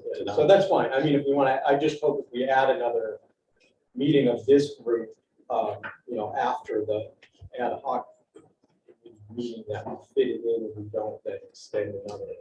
Well, I think the chair would appreciate that. If you ultimately can conclude today that, well, we're just not in a position to offer up a recommendation on the staff recommendation because of the way this is constituted, well then put that in writing and that way it's before the commission. Mr. Miller? I agree with Joel. I think we need to see the final draft and have time to digest it. I also agree, as not a proponent of this, but I agree with Jack. I think that we get into a position where we're not changing our opinions and we're just talking at each other and nothing's changing. I don't necessarily agree with the prospectus, and I appreciate the hard work you put in. You guys are in an untenable position. We're right in the middle of all this. But I think we definitely need to have the final draft to be able to decide and make some final determination. Tom and I can argue about numbers all day long. I'm not. We can still share a beer. We could do that over a beer. That'd be a lot more fun. I think I just heard a motion for the next committee meeting to be held at process. That would be a much better way to do this. The third. Okay, all right. We'll remove all of the agency members. Well, that's another. Do we want to move to public comment? Because Mark's been waiting for I Kentucky. do, and I do see Mr. Adams' hand up. And do we have any written comments? No written comments. No written comments? All right, if it's appropriate, Mark, we would take your public comment. Thank you. Can you hear me all right? Yes, hear you. All right, thank you. My name is Mark Haddam. I'm special counsel for the Water Authority. And I wanted to quickly address the reorganizations that are in front of you. Just a few questions and comments. In terms of questions that maybe staff could answer afterwards. First of all, I appreciate the clarification on the March-April issue. I was confused because the memo said April, and then the schedule that was attached said March, and I wasn't sure which. So it sounds like it's potentially a multi-hearing process. So that would be great if we get some clarification on that, if that's what's going to happen.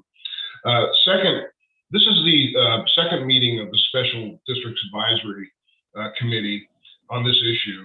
The schedule that's attached to the memo doesn't show any further meetings of the city's advisory committee. I assume there's going to be another meeting and it'll track what this committee is doing in terms of meetings.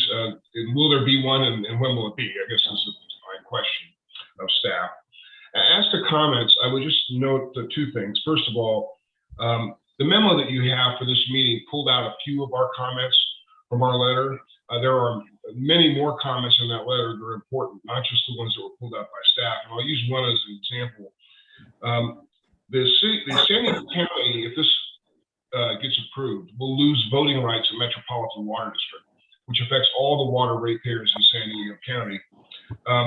In fact, the city of San Diego sent a letter into LAFCO opposing the reorganizations, and that was one of the grounds for the opposition by the city of San Diego was the voting issue. So that's a very important issue that was not highlighted by staff in your memo. Second, I note that of all the letters that came in to LAFCO by the November 30th deadline from special districts, there were also ones by cities, of course, but by special districts, the letters were from the Otay Water District, the Vista Irrigation District, the Vallecillos Water District, and the Leavenheim Municipal Water District. Notably, there was not a single letter from any special district stating that allowing Fallbrook and Rainbow to leave the county for their water service and pass the cost of that exit on to the remaining public agencies was a good idea. So of all the formal letters that were submitted by special districts, none of them said this was a good idea. I think that's important for this group to consider. Thank you for your time. Thank you, Mark. We sent a letter. We missed that one. Okay, so the discussion point, and I think we've heard from Mr. Scalzetti and Mr. Miller that you do want to have a special committee meeting to take a look at some more final perspectives with an attempt to come up with something that we can give to LAFCO, but that if we can't, we don't, but we give that opportunity. But that this meeting be scheduled such that it does not slow down the process to go to LAFCO in the March timeframe. Just as a point of order, would it be appropriate for the Water Authority members of this committee to recuse from that final call? Because we all have an interest one way or the other. The problem, if you do that, and I don't believe you would have a quorum, you wouldn't have a quorum. And to a certain degree, everybody has some type of input, comment on it. Effect. All right, Mr. Rojas. I gotta say this, so, It's not a good one.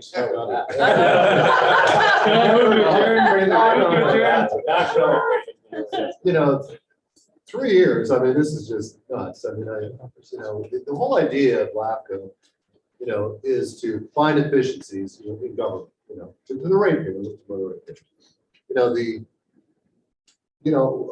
all our agencies taking a position on this is going to cost our ratepayers money. However, if we were in their shoes, I'm talking about Rainbow and Fallbrook, and we're trying to be responsible to their ratepayers, they would be doing something like this. So, so obviously it's a very conflicted situation, I think, for all of us in the water system. And as we all know, the city of San Diego, Padre down, this is all going to come to a head with them as well. So, let's just get this thing resolved. I want to get a vote. Obviously it's going to be the vote of the full commission, but let's make a recommendation and let's move the ball forward. It's what we're supposed to be doing.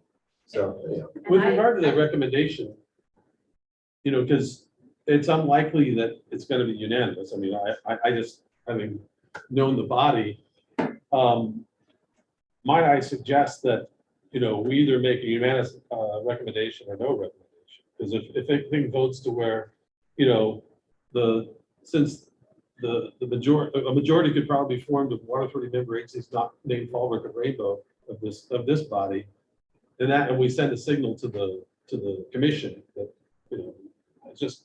Well, there's two points to that.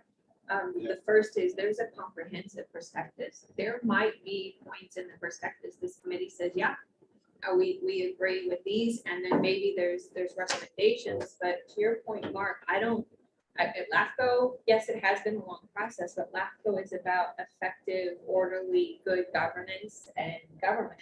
And I don't think anyone can say that this hasn't been adequately studied from. I agree. all I don't realms. disagree And with that at all. it's been long. I'm just saying, let's bring it to a head. I Let's agree. just- let's move it forward. I agree. And It I- has. I'd like to just add that you're right, it is part of the process, whether it's 6 to 5 or whatever. I think that's what people have to know. I mean, if it's not consensus, people have to know that, and especially at the commission. It's that. And, I just, like, when we submitted our application, I was an affable, person, and I've gotten to be grumpy over the last years. But it's not because, look, this is, like we said, LAFCO is political, right? You weren't So- that affable. Less curmudgeon. But, this LAFCO is political, and so I understand why it's taken time. Yeah, we would have been happy to move it forward. But I think we're all at the point now where we're running in little circles in a way, that it's great, LAFCO's getting the endpoint. There's really nothing left to study. We've made our points over and over again. LAFCO's not agreed with a lot we've had to say. They've not agreed with a lot the water authority had to say. That's why LAFCO's here for these types of things. But the idea that was brought in there is that this is different because there is an indirect financial impact, right, to member agencies. And so that no one on their governing board generally will go, well, I'm okay with this change if I get to vote on it. And so it's a little different than other things out there, even if we know it's really the best interest of Fall River Rainbow. The only other thing I ask people to keep in mind is that gets lost sometimes, is I think LAFCO did as good a job they can about bringing it to a number. Rates are confusing, you can run in circles, but they did as good a job you can as sort of what does it mean to a per household number? Because that's what we do. When we built the desal line, we said $5 a household, right? So we took a number.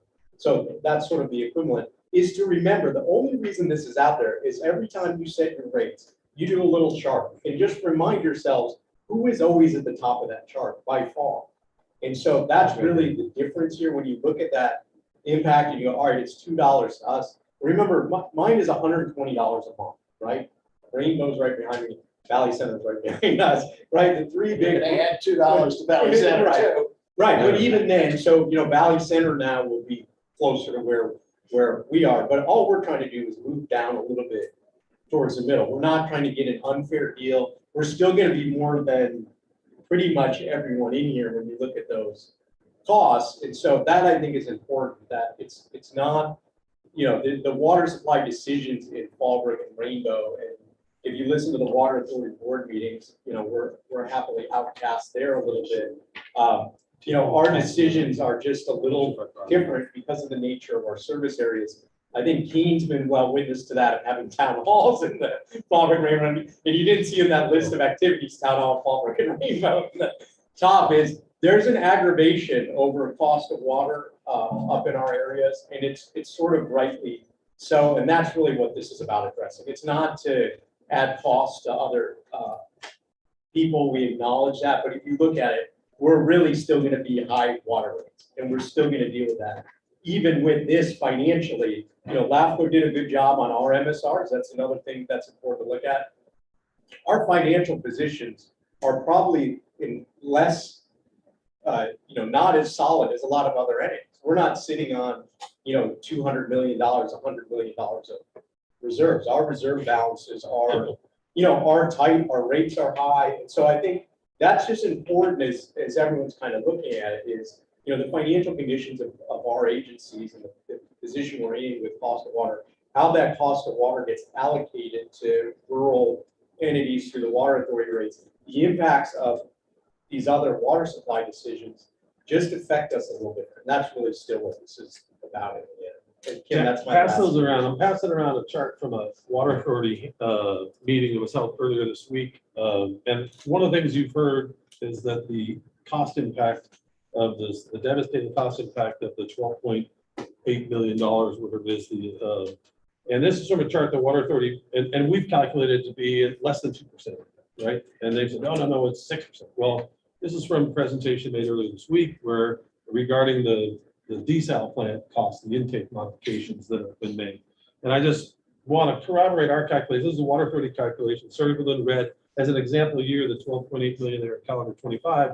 Water authority indicates that's a 1.7% rate increase to manage that. So under a detachment situation, if there was no exit fee, just straight across, and Dr. Hammond's numbers are, what Jack said, is about as fair as you can get, water authority rates would go up 1.7% one time.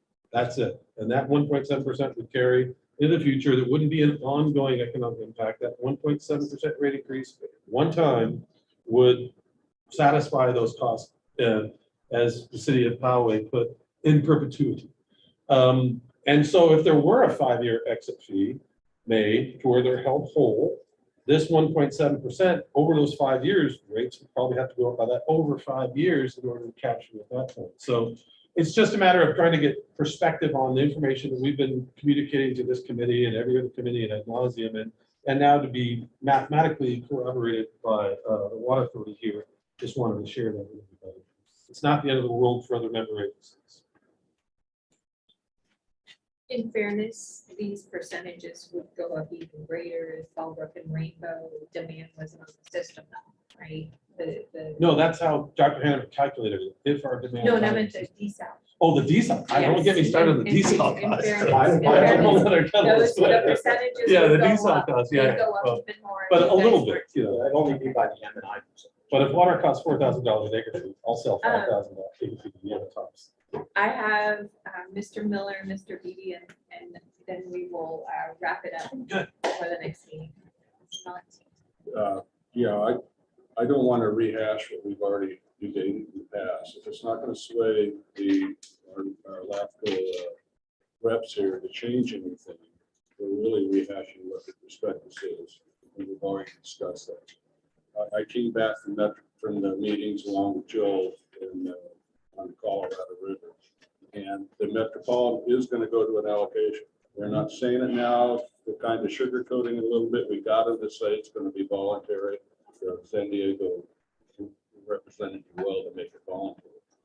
There is going to be allocation, and it was, as Tom told me earlier, he's already heard it's all gloom and doom, and it is gloom and doom. They're rapidly approaching the lack of enough water to power, and they're going to do whatever they can to keep that water in there so they can make power. But it's, and Mark was there. I'm sorry, Mark was there too. But the crew, you weren't? Yeah. I commented on Twitter though. Oh, okay. So it looked I thought like I saw you. Okay, never mind. I take that back. But anyhow, Joel and I were, there is a very real prospect of allocations, and it's not going to be a 5 or 10% cutback. It's going to be a serious cutback. So the argument on reliability from Eastern is going to be dramatically affected by that cutback, whereas in the water authorities water from the IID, the dollars per foot we're paying the farmers for the 220,000 acre feet is reasonably high. The proposals for the bucket 1A, bucket 1B, and bucket 2, they're talking $400 an acre foot being offered by the government for more fallow. So looking at that particular number and looking at what the water authority is paying now, there's not going to be much incentive for the farmers in Imperial Valley to switch from providing the 220,000 acre feet to San Diego because they're getting more money than the $400 that's going to be offered. Now, the second bucket could go as high as $750 a foot, which is in the vicinity of what the water authority is paying for that 220. So even if they go to bucket 2, the chances of people making a significant shift from saying we're going to cut back the San Diego 220 and use that as a cutback is still a wild card that is probably an advantage to the water authority. they go to bucket 2 and people really start auctioning water off, the price should go to significantly higher. And in that case, you may find farmers that want to get off the water authority's agreement, and then you may see a cutback in that water to the water authority. But as long as we stay into bucket 1 and bucket 2, the water authority's water from IID is pretty stable. They'll cut something else, but they probably won't cut the water authority's money because it's too good of a deal for the farmers. But the fact that the fact is the Net is rapidly approaching allocation, and it's going to be significant. So there will be a reliability thing that needs to be discussed with Fallbrook and Rainbow Move there.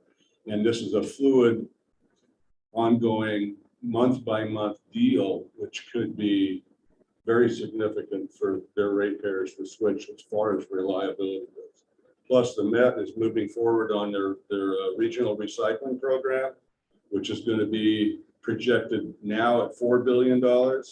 As we all know with these things, they all multiply quite rapidly. It's probably going to, in my estimation, it's going to turn into a $6 to $8 billion project.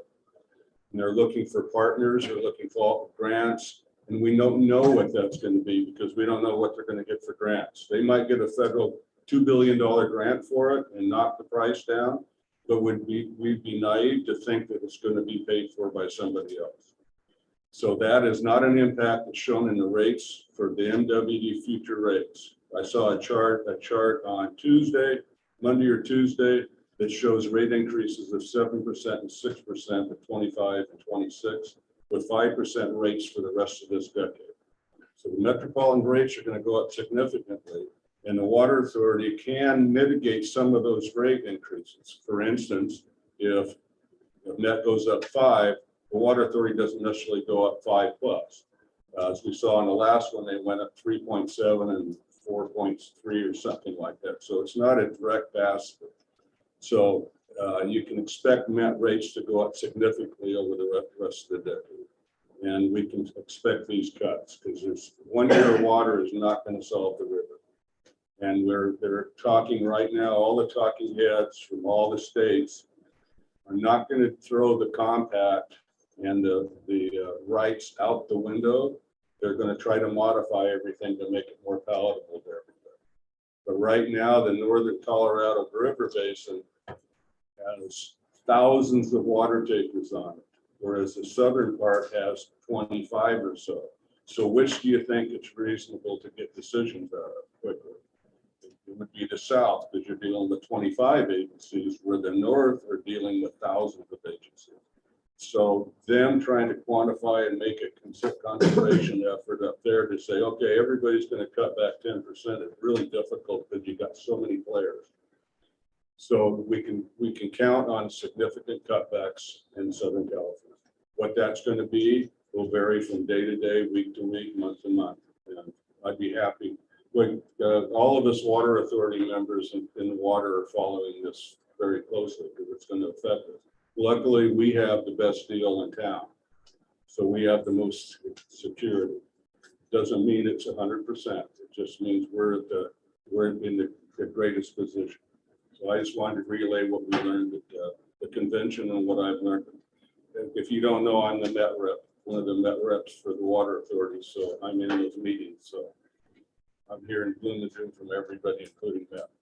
Thank you. Thank you for sharing. You made a great case for direct portability, Sonia. All right, Mr. Yeah, so the one thing I think would be helpful, I appreciate, Maureen's if I'm not going to go back and forth, and I just say, there's different perspectives that both sides have. Maybe neither's right or wrong. In the end, I guess our goal is just, let our ratepayers know. They can look at the information, make those decisions, look at price. If the water authority believes and the members believe, hey, our rate is going to be the lowest, then we're making a bad bet, right? If you really believe that the water authority rate is going to be less than Met, it financially benefits you for us to leave over time because we're that increment of Met water. So that's the other thing to remember. If you believe that, then financially for your agency over time, it's going to save you money because you won't be buying more expensive Met water from Fallbrook and Rainbow. You will have your own supplies. So that's, if you do strongly believe in that, there is a financial benefit. The one thing that would be helpful, I think, is we haven't really heard from Holly on the legal basis. I'm not gonna argue our legal positions, but what I would be helpful, I think, is for LAFCO to clarify in terms of how you come up with what provisions driving the exit fee, into the LAFCO, that it isn't the Water Authority Act, and what the interpretation LAFCO has had of what is required under the Water Authority Act. And the reason I say that is a lot of the comment letters were basically saying, hey, they should have to pay for all these obligations at the Water Authority. This should be a requirement of at least LAFCO coming in and saying, hey, you agencies developed this language in the act. We've looked at it, here's what we think it means. The county auditors looked at it, because from what I understand, the county auditors looked at it and said, property tax payments Fallbrook Rainbow make, which per the act could be provided to the Water Authority under certain conditions. They've said those conditions don't exist, so we can't even keep that property tax. Like, basically, they've interpreted the County Water Authority Act to say there's no payment due. So LAFCO is coming in to sort of protect everyone and saying, we're going to use what we can do under LAFCO to help provide a fee because you, in your act, do not. At least that's sort of how I'm understanding this process. So I think getting that out to everyone and maybe clarifying that would be helpful, because it seems like there's different interpretations still out there in terms of what is required under the act that everyone's agreed to versus what is LAFCO doing to basically say, hey, we're going to use some other provisions we have to provide for a fee that isn't provided for in the act. But these are discussions we're gonna have next meeting. This agenda is today, just an update. Yeah. So I don't think you need to argue the case on. No, I'm just saying. I know, but that's what we're getting into. I think he's indicated, like the LAFCO staff, it would be great to have Holly's interpretation in front of this committee before we have. Way into the weeds here. Oh, yeah, I know, let's Off the go. agenda. Okay, so we're gonna have a special meeting to discuss this, that will not slow down the LAFCO process. I was gonna ask Mr. Stelzetti if you would maybe look into Helix hosting that meeting once the time is set. We're gonna have to drive way down. I know, it's only fair. Oh, my I God. think I've been in the Can we Helix corridor. virtual into that one? It's, yeah, it is big enough if it's available. And I also, and Adam's out of the room, but I just want to thank Keen and LAFCO staff. I mean, we are all lamenting about how long and arduous this process is. I can't even imagine being on the work end of producing everything that you're producing and doing so in a very transparent, thoughtful way. So my thanks and appreciation for that. Adam, you just missed it. I said, good job. I think we have our direction going forward. We'll have another meeting on this. Mr. Simon. So Mark asked a couple of good questions for clarification, Mark Adams. So I think with respect to the city's advisory committee, that's, I think Adam will reach out. They're not, they don't have a chairperson, so it's a little more of a different process to figure out about scheduling and getting their interest. But that's a good comment that if there is interest among the city members, we will certainly add that to within the existing timeline. As for Mark's other good observation about, well, there were a couple of different dates upon this agenda material, either March or April going to the commission. I think we changed it mid-agenda prep to April in the agenda report, and that should be reflected in the timeline. And I apologize for saying this on the fly for our two applicants, but we did so recognizing that we know we are going to have 3 new commissioners starting at our February meeting. And it's possible the way the county supervisors do their rotation that one or more of the county members who vote may change. So I think it'd be good for everyone if they have a couple of, at least 2 meetings in there under their belt before they take up this item. So. Oh, but everyone. April. So Jasmine might not be the chair? Well, it's not so much that he may not be the chair, but it's just a question of how they divvy up their assignments. And that's for them to figure out. But separately, Mary Salas is no longer with the commission. Chris Cate is no longer with the commission, nor is Paul McNamara from Escondido. So those are 3 known vacancies that we have to address. Thank you for the discussion on this item. Look forward sort of to the next time. And item F is an appointment to fill an unexpired term. John Van Dorn, North County Fire, did resign.